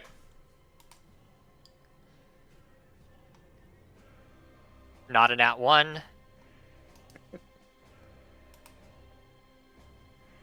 16 damage, and that's Malcolm's turn. Okay. And I'll say, if you're going to control Ivy too, the only thing she does not want to be revealed as a green dragon is the only thing she is the traits. I was afraid of being able to see Dragoness silhouette through the curtain. Yeah. Okay, and that's why she wants the curtain shot. Yeah. I figured that a while ago. It's just taking 3 turns to set up. All right. This guy will get in there, help Dante, and then, or no, he doesn't really need to do that since he will just disengage, and they begin heading this way. She follows suit. Good dash. So another 30 feet. All right. Then we go to Nicholas.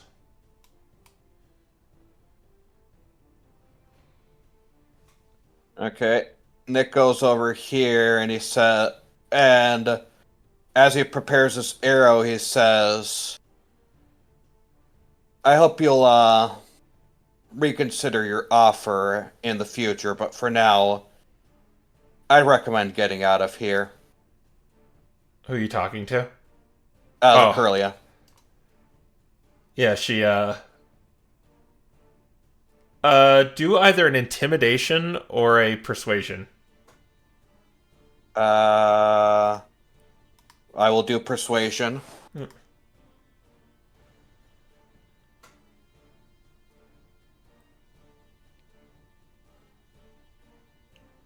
16, is that enough? She I have Bardic Inspiration, which is why I'm asking. she nods at you Okay. with a almost frightened look on her face. But less to you, but more to the situation going on. Yeah. Understandable. Yeah.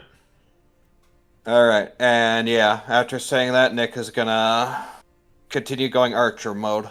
Alright. Not an at one. Yep. 7 piercing. I'm guessing the one in front of Dante. Yeah, the one in front of Dante. Alright. And not a nat one.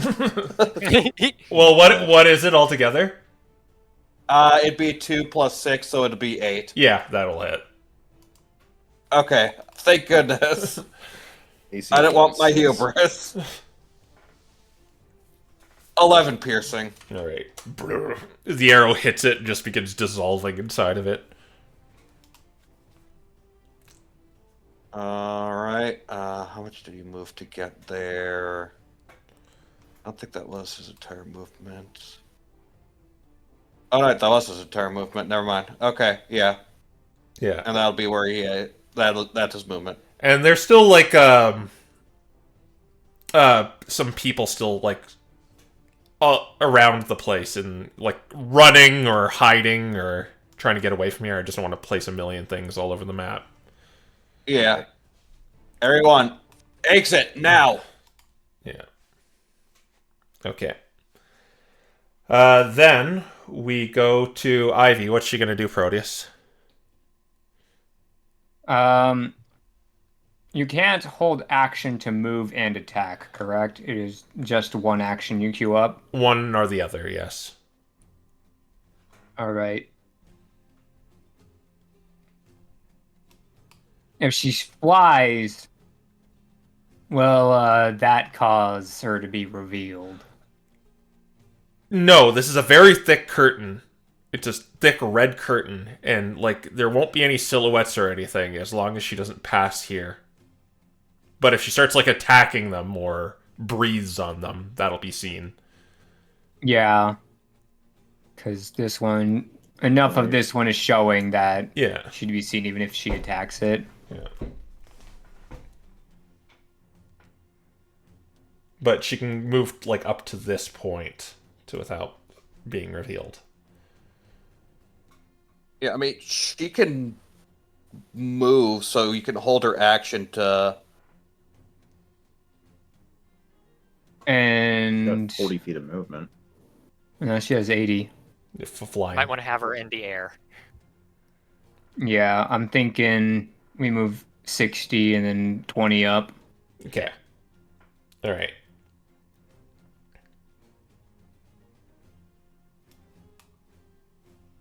All right. The is yeah. And what I'll do is I'll have her. Yeah, well, if they are stupid enough to somehow come back towards her, she'll hose them if they come in a numbers more than one. Okay. And if the curtain is closed. And if the curtain is closed. If the curtain gets closed, she'll try and breathe on them. Yeah, but I don't think there's more than one. Yeah. If not, it's fine if she just sits there. All right.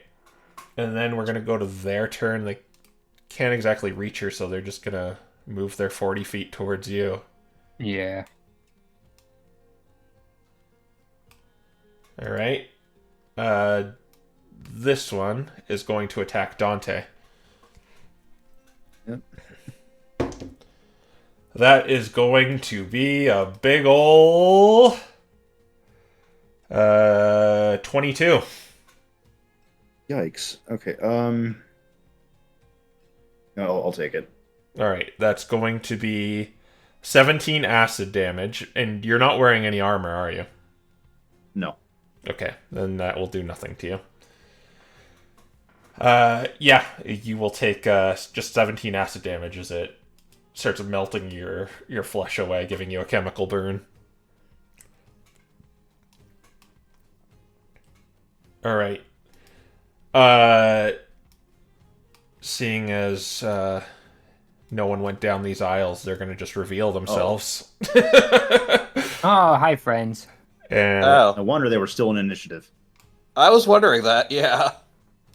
what is their movement? They're just going to dash towards Malcolm. They cannot absorb him, though. Well, this one is going to also dash. As the face appears in this one, just saying, "Revenge!" Alright. Then we're going to go to Does Pro... the face look like Hemlock? It looks disembodied. Like, it's just a mouth that forms and eyes that narrow in it. Who is it pointing at when it says that? It's looking at the door. Oh. Noted. Alright. Then we can go to Proteus. All right. Crank the lever. Alright. The other side of the curtain goes down. Or draws forward.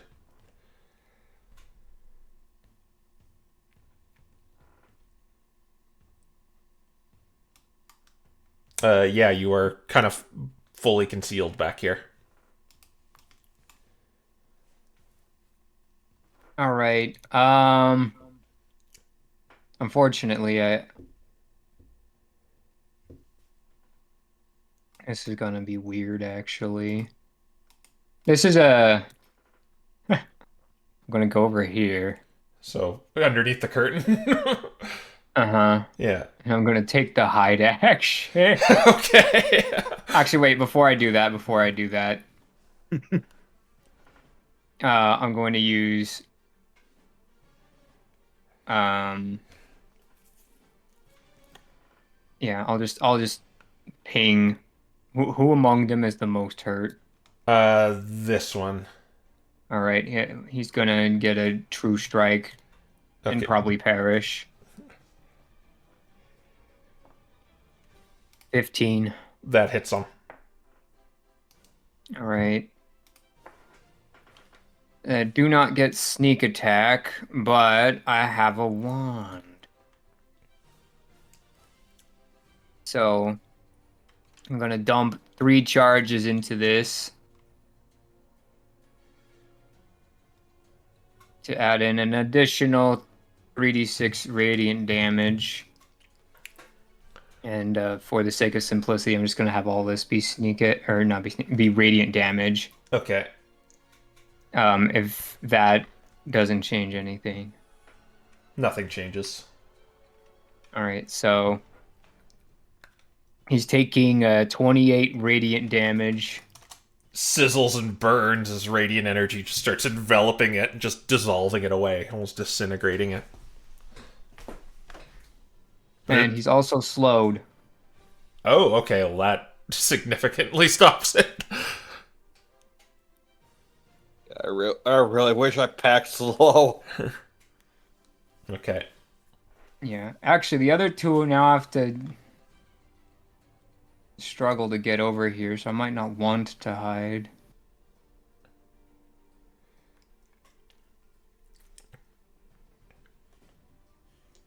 Yeah. I'll move over here, Okay. and then I'll use my bonus action to try to disrupt them at least a little bit All right. by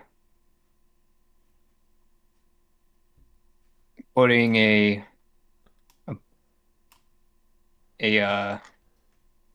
I don't know, just have like something fall from above, make it look like there's lights that are just blocking the way now.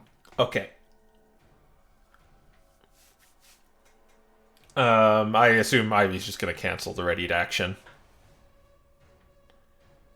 Yeah. Yeah. Okay. Then we go to Malcolm. 5, 10. Gonna use the pike. All right. Is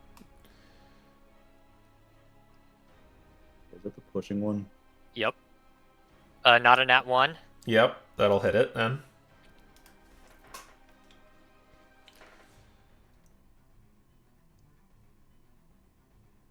$13 damage. Yep. Push 10 feet. Oh, sorry. That's okay. And then gonna pike it again. All right. Another 6. Yeah, that'll hit it. Or wait. Oh, it's 6 plus modifier. Yeah. Okay. 24 damage. Dang. Man. Oh. It's, not doing so well. And it's pushed 10 more feet. Let's see. I went 5, 10, 15, 20, 25, 30, 35, 40. And that's Malcolm's turn. All right. She's gonna just use the rest of her movement to run out, and they are going to go catch up with Mr. President as well. Okay. Then we go to the top of the round with Nicholas. Are they out as in like, Yeah. can they not see what's going on? Yeah, they shut there's like a door here that goes out in the main foyer, and they're out of here. Oh, okay. They're out of there. That kind of changes my movement a little bit. Wait, I thought this was. But No, that's the but this this is the balcony up here. yeah, they're going underneath it. Oh, under. Yeah. Oh, okay. Never mind. Yeah. This thing is pursuing them. Okay. These are more long gone, like Giovanni and them, but these Okay. guys are here. Well, the reason I asked is mostly that means now I can There, start doing. there's still still students people. and people around here.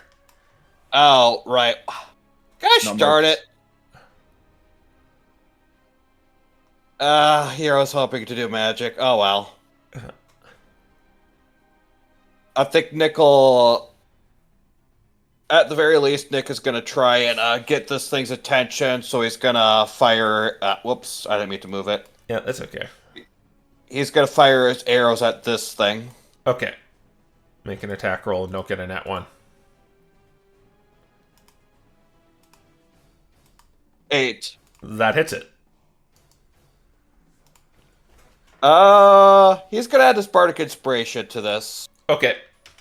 to really, really hammer in the damage, to really hammer in him as the threat. 13 piercing, All right. Calculated.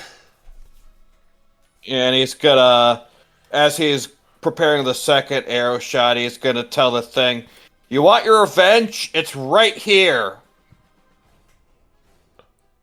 Not a nat 1. 4 piercing. All right. Okay. And yeah, that'll be his turn. All right. Ivy's turn. He'll move Oh, there, that'll be his turn. okay. Ivy's All turn. right.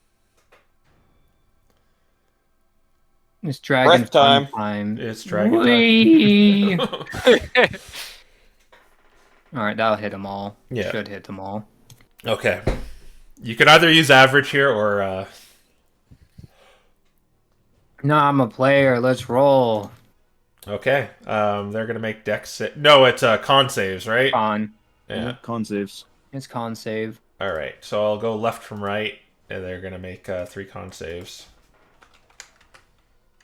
Oh, baby. I should have asked, is this the 2024 or That's 2014? a 9, a 17, and a 14. 9 fails. 14 just passes. So 2 pass. So surprisingly, they are not resistant to poison damage or straight up immune It's either. acid damage I would expect them to be resistant to. But that's 40 damage to the one who failed and 20 to the ones that succeeded. They're not dead, but they are hurt.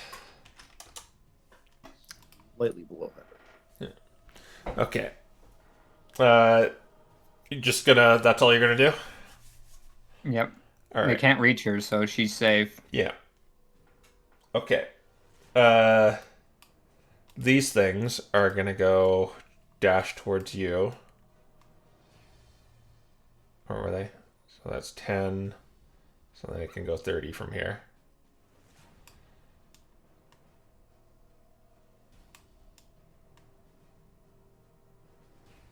You're just gonna go there. Okay. Then we go to Dante. There was this one here. Oh, right, yeah. It'll just attack you. It will go to Dante as it gets an 8 to hit you. Yep. All right, so now Well, it'll go it's- to Dante. Well, I know it's hurt, and I know it's bad about these saves, so Toll the Dead. All right, wisdom save. Yep. I Okay. think it needs in that 20, and even then it might not be able to get it. 16. That is... Okay, wait, no, these are better. Huh. Okay, That actually, should- that passed. Yeah. Dong, and Well, it just reverberates off of it. Don't taunt the dice. I thought I saw -5 last time. That's why I was confused. Maybe that was the That was cube. probably the cube. Oh.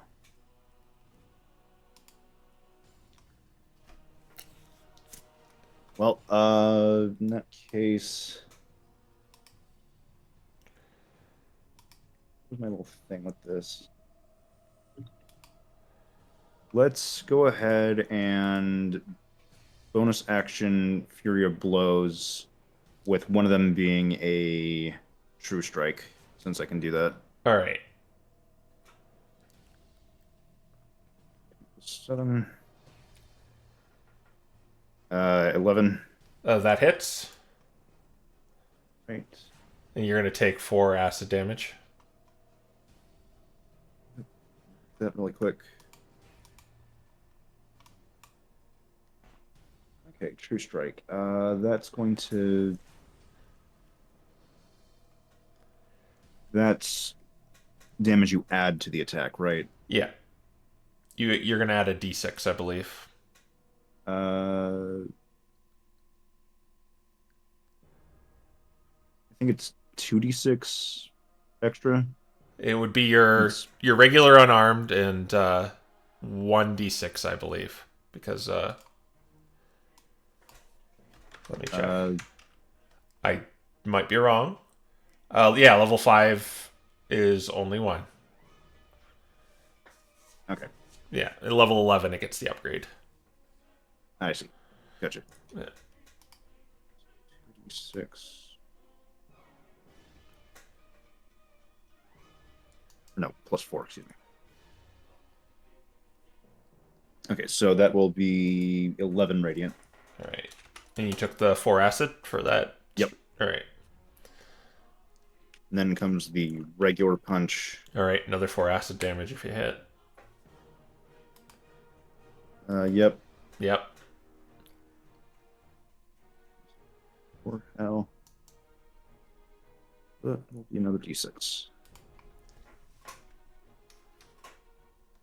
Oh, minimum. +5. All right.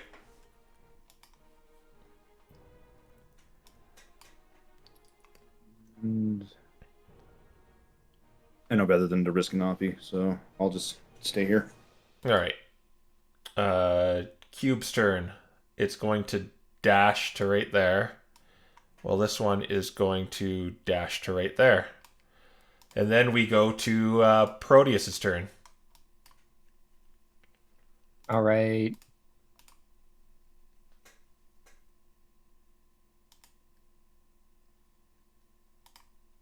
Let's see, you guys have.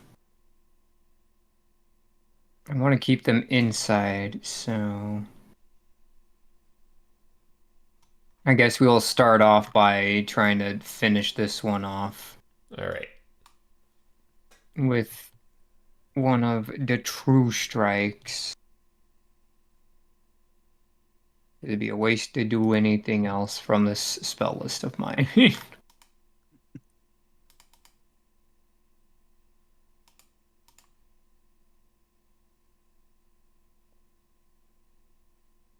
And I'll put that's a 21 to hit. All right. That'll hit it. I'll put another charge into this. Which more or less just makes it do sneak attack damage now, I guess.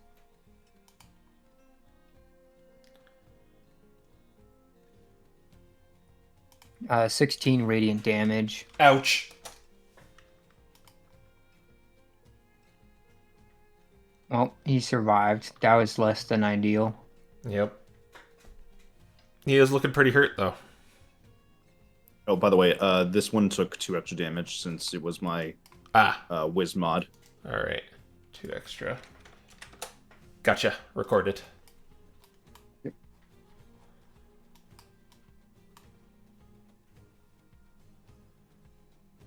Well, he's slowed at least. Actually, this was the one I slowed. No, the one I slowed died to the breath weapon, right? Yeah, it died to the breath weapon. All right. How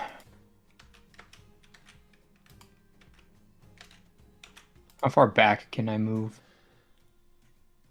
About you can move. This goes back about 30 feet.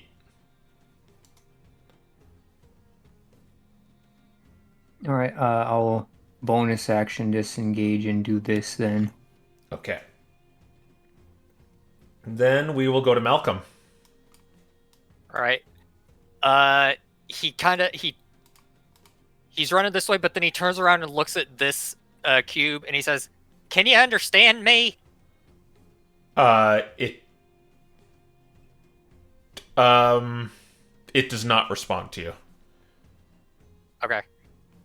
5, 10, 15, 20, 25, 40. He's going to chuck the javelin into this. All right. Yep. Yep.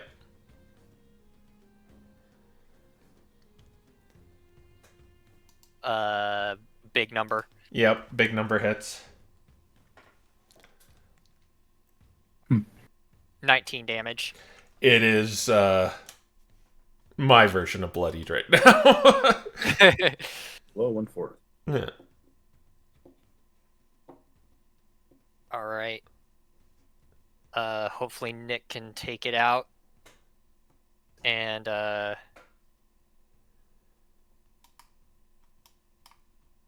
gonna throw one at this. Okay.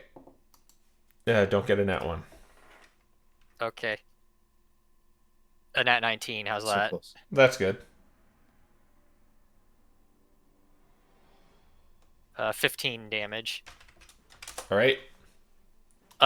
Actually add 1 point of damage to both that and that. I keep forgetting that it's a +1 weapon. All right. -1. This one is still not dead, but it's hurting. All right, and that's Malcolm's turn. All right. Actually, wait, can I add the Bardic Inspiration to this one? Sure. Yeah. Okay. Yes, I would like to do that. All full disclosure here. That's 4 damage. Well, I did 2. No, it's 4. Or No, the damage from Bardic Inspiration was 2. Which also No, it's adds four. Plus because of two. the modifier. Oh, okay, so 4. Yep. So Yeah, it, the BI has a +2 mod. as it melts into the ground. Good. I didn't want that thing closer to Dante than it needed to be for that. Yeah, its average would have hit me and downed me, I think. Yeah. All right. Then we go to the top of the round with these people are still running out. Nicholas's turn. all right. Yeah. Nick's embracing his inner Legolas, and he's firing at the cube. All right. The bottom one, to be specific. Okay. Not a nat 1.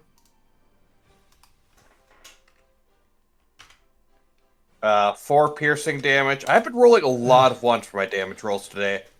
Welcome to Quinn. All right. Okay, and yeah, definitely not a nat 1.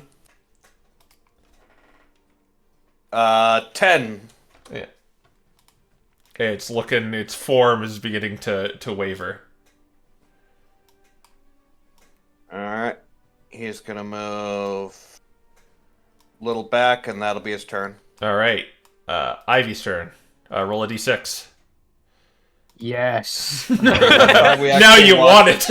5 or 6. No. Nope. And of course, when we want it, we don't get it. Desire sensors.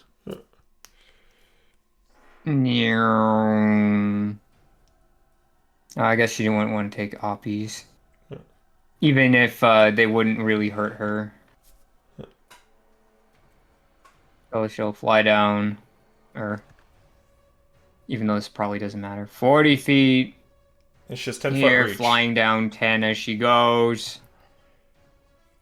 Unless you want that to count as 50 feet. You tell me. Yeah, whatever works. It's a lot of movement, so I'm not gonna get into the nitty gritty of Yeah. it. 80. Alright, and then she's just going to do the triple rend on this thing. All right, she's gonna take 12 acid damage, assuming she hits on all 3. Yeah, well, let's see. I'm pretty sure that those are all hitting because the lowest is 14. Yep. She's got, what, a +7? Yep. All right. I broke a nail. She's not gonna be happy about that. Does the slashing and poison damage matter, or can I put them together? The slashing damage is going to matter. Okay. Oh. So this is gonna be annoying then. 2d6 plus 4, and then 2d6. So I'm just gonna do each of these are the slashing damages since they matter. So you want me to just add them all together before telling you, or? Just do all the damage together. All right. Well, that's 34 slashing damage altogether, Okay. and then the poison damage. 3d6. That was some terrible poison damage of 10. What was the total? Just all I need is the total. Actually. 44. 44. All right. I've been running these things wrong. All right. Oh, okay. And what happens when she slashes it? It splits into two. It becomes one size smaller. I forgot they did that. Yeah. And technically this one should have done this as well. It should The have. slashing Yep. damage thing specifically? Nope. What It's did it if it becomes bloodied. Oh, Also. Oh. Yeah, but it is still divided. Well, good right, they news did is do this back when we fought them in the harbor. we should take 2 oppies if she flies up now. Yeah. No, they don't have. No, they still have reach. Yeah. Well, I think she probably wants to be hit by 2 instead of by 4, so Yeah. Yeah, she would do she'll that. fly up. I will make attacks against her. That is a 18. I believe that'll hit. And that is Yep. well above a 20, so those are both going to hit for 17 acid damage times 2. 34. 34. My- Ow. That actually hurt her. Yep. All But right. she's safe now. She's fine. Yeah. Okay. And yeah. Let me just sure.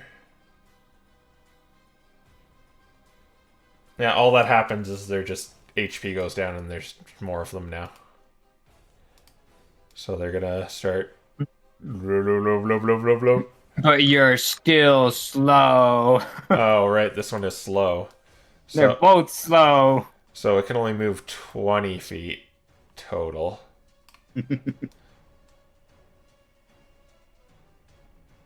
Well, these ones can move 40, but they still have to dash. Wow, it's just out of range. Or no, this one...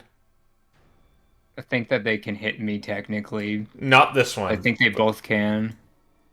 No, this one had to dash. It Don't had they to, have re- had Don't to they move. have reach? Because it was 20 feet for him to get here, 25 to get here. Yeah, okay, so yeah, they'll probably hit you then. To my own detriment. Still prefer people that play honest, One's though. gonna miss, because it only got 8, and the other one got 15. Alright, well, 15 will hit. Alright, then that's gonna be 17 acid damage, and your armor is going to get -1 to it. Alright, even if it's magical.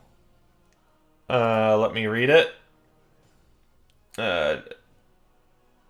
Oh, non-magical armor. Okay. Is your armor magical? I think so. I mean, it has properties I would proclaim to be magical. It's the black rock, so. That isn't magical. That's augmented. Alright, well, then I lose an AC then. Yeah. Alright. That's gonna be a pain to repair. Do an intelligence check, Proteus. Do you have smithing? Yes. Do history at advantage. Do I have history? No. 21. You can repair this with a mending spell. Okay. Alright. Okay, and we'll go to Dante then. Okay. I checked the range in this and I forgot. If it's Right. Toll the Dead, 60 feet. Yeah, that's not the one I'm aiming for, though. Is this one? It's the other one. Oh.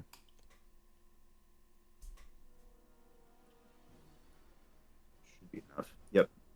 Toll the Dead. Okay. You took the acid damage, right, Proteus? Yeah, I'm Okay. at 23 hit points. Okay. Yeah, and Toll the Dead on this dude. Left one. All right. Oh my god. Oh my gosh. Oh Yeah, my god. that's a 19 was... That's a shame. Yeah.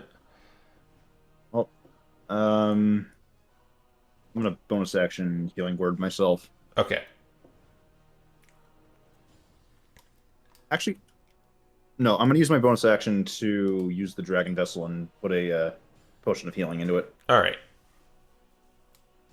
The cube is going to go that way. Well, this one begins seeping through the door. Oh dear. All right, Proteus. All right. Well, there's no getting around this. We must leave this place. Disengage. And then yeah, I'll probably have to dash if I don't want to go down, so I will. I'm just keeping them busy. That's my whole job. That's action. That's action, bonus action, and movement. So Yeah, you weave through them as they try and like get you, but you manage to dodge it. All right, I'm just being really wiry. Malcolm's turn. 5. Ooh, Oh, sorry. it's okay. It's okay. 5, 10, 15. That should be within 30 feet. Yeah, okay. 17. Hits. 20 damage. The cube is felled. Just like a shotgun against the door. 20,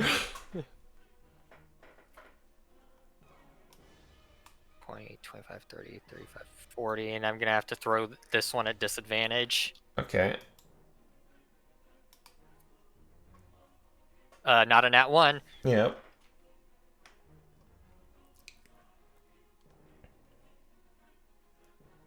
$25 damage. It has 1 HP left. Oh my gosh. Yeah, right. Should be 20. Wait, it says 24 there. Because I accidentally put -1. Oh, okay. Okay, okay. Got it. Yeah, it had 20, 25. All right, that's Malcolm's turn. Yeah, okay. They're gone. Nicholas, it's your turn. All right. Well, it's got 1 HP, so let's hope I can whittle it down to 0.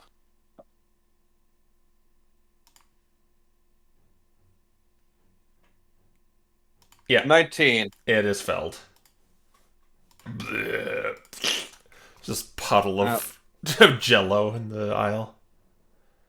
Okay, and Nick's gonna run up to see what I could do about helping Proteus, since we have no idea what's happening on the other side of there. Yeah. All right. Ivy's turn. Roll a d6. Here we go.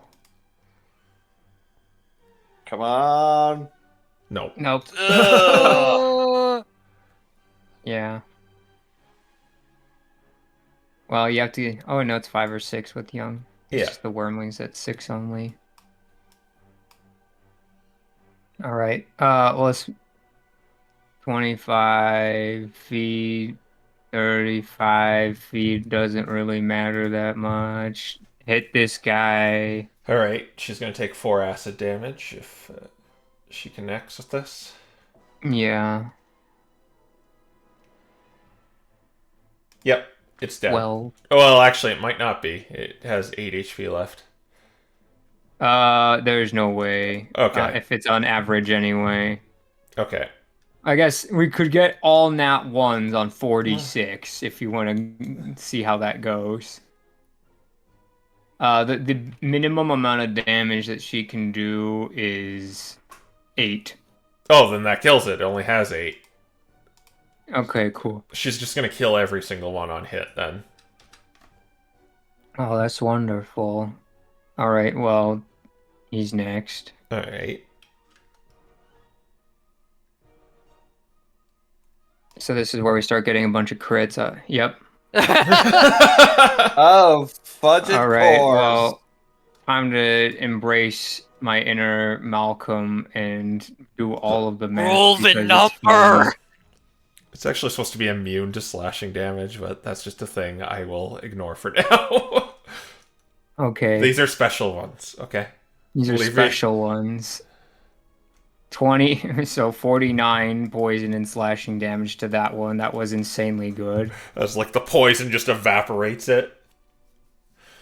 And she took Yep. 4 more acid damage. Yeah.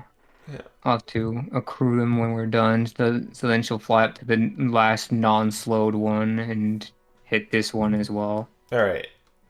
And he'll just die if he has 8 HP or less. Yeah. If you get a nat 1, though. No, it's an 18. Oh, okay. Yeah, then it's dead. That another 4 acid damage. All right, so in total, that is for 8, 12 acid damage. Yeah. And then Nice. she's though. probably just gonna... I guess she's actually bloodied from that. Yeah, she is. And this is just proof that she's not, despite being a dragon, she's not invincible. Mm-hmm. Huh. She has a nice amount of HP left, though. Yeah, very nice. All right, that's her turn, though. She's flown back up, so it can't hit her. Alright. The pudding now not slowed is just going to go towards you mindlessly. Dante? Yep. Oh, I didn't mean to hit that. The other one went. Or, wait, no, they both died, didn't they? Yeah, they're both done. As far as you're concerned, it looks clear here now. But you hear some Yep. noises coming from back here. Well, I'm gonna go ahead and drink that healing potion I got. Okay. Dragon vessel with free HP. It smells like ammonia and chlorine for some reason. Huh. The breath. Yep.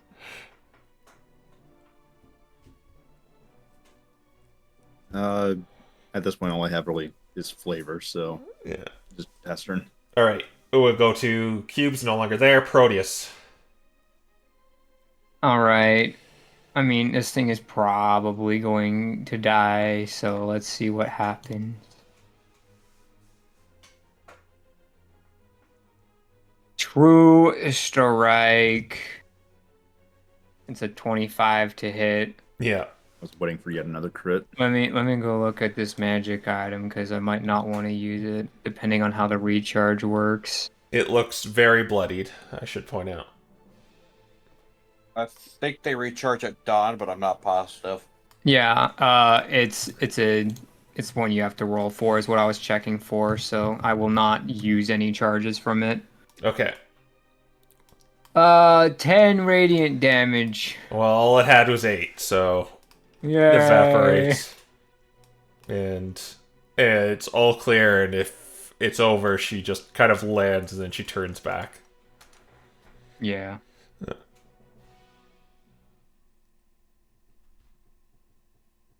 You made me break a nail.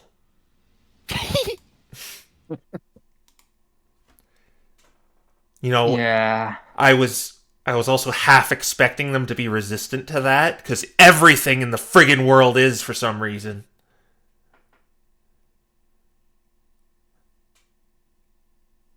Yeah, well, I've heard that's an urban legend, though I will admit I've seen my fair share of things that are resistant to that. Yeah. And as you get behind your Nicholas, you see them here with like puddles of black matter there.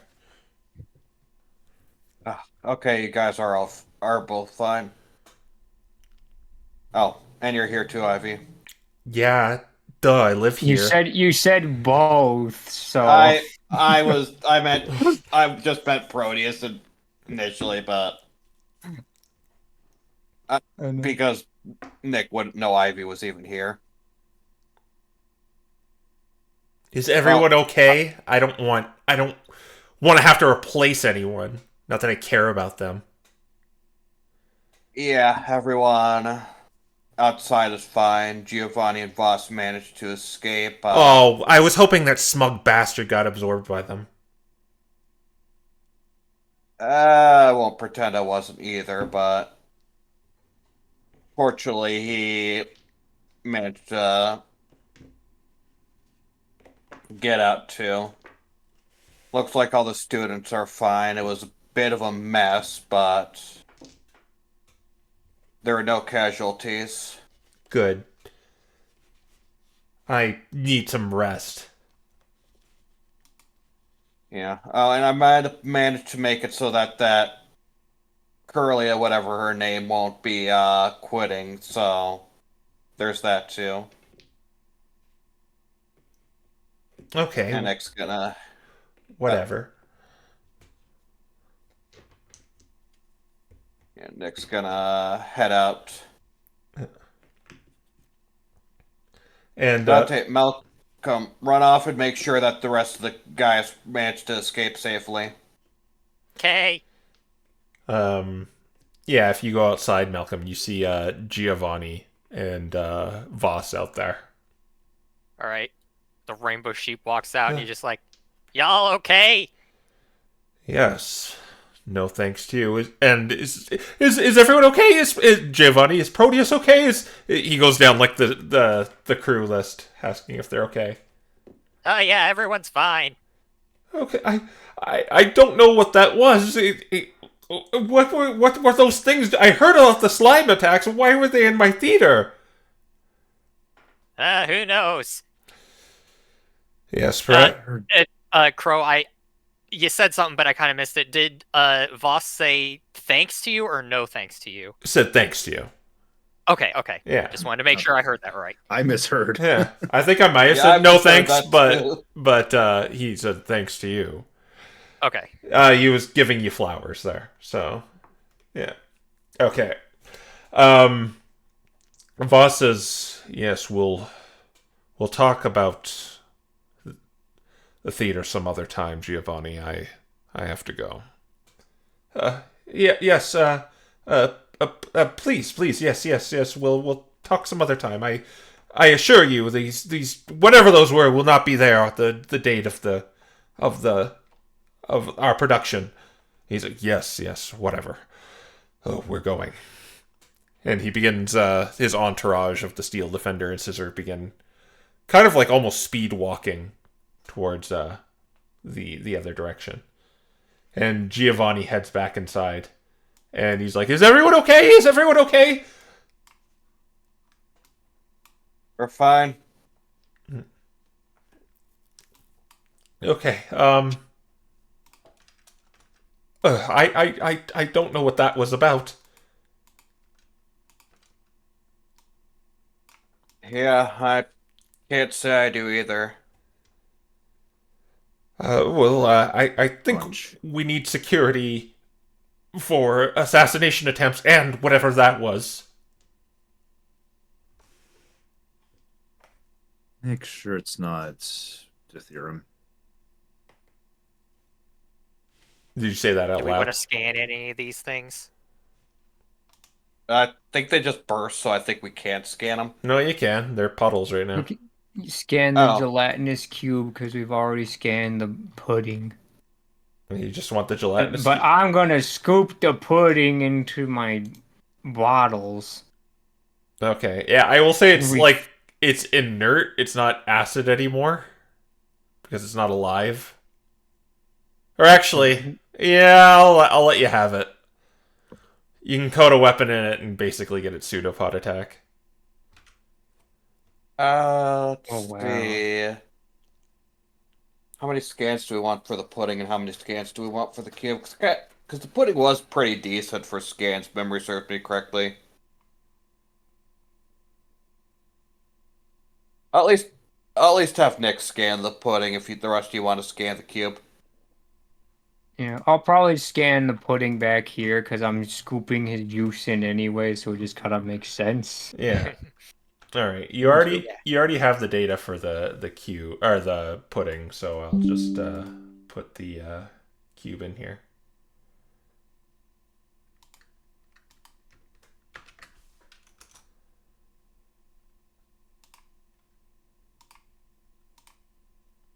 There you go. Well, I think we should hope that doesn't happen again and just proceed from here. They didn't seem to damage too much of what Ozzy set up.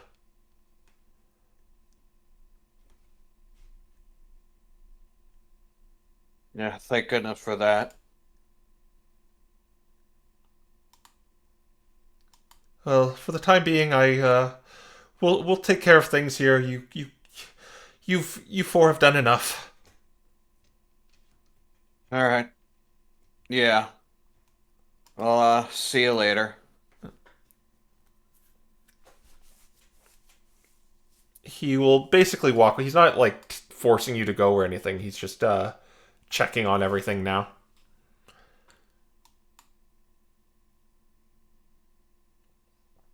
What would you guys do from here?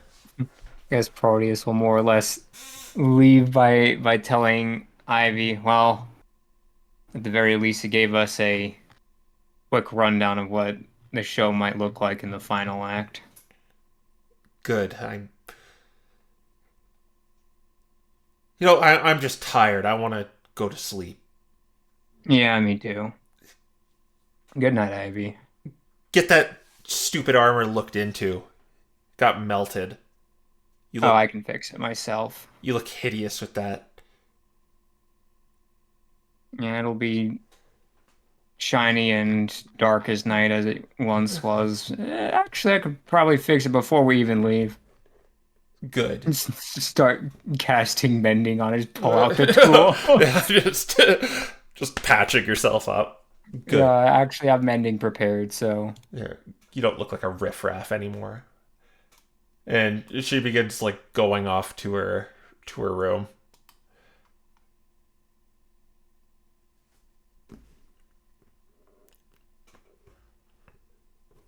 And I guess would you guys just leave the theater, or would you talk about anything? I think we just leave the theater. I would just leave. All right. Yeah. Then we'll end there. Yeah. Okay. Yeah, and that will be the end of the field trip. All right. Goodbye, everybody. Bye. Bye. Bye.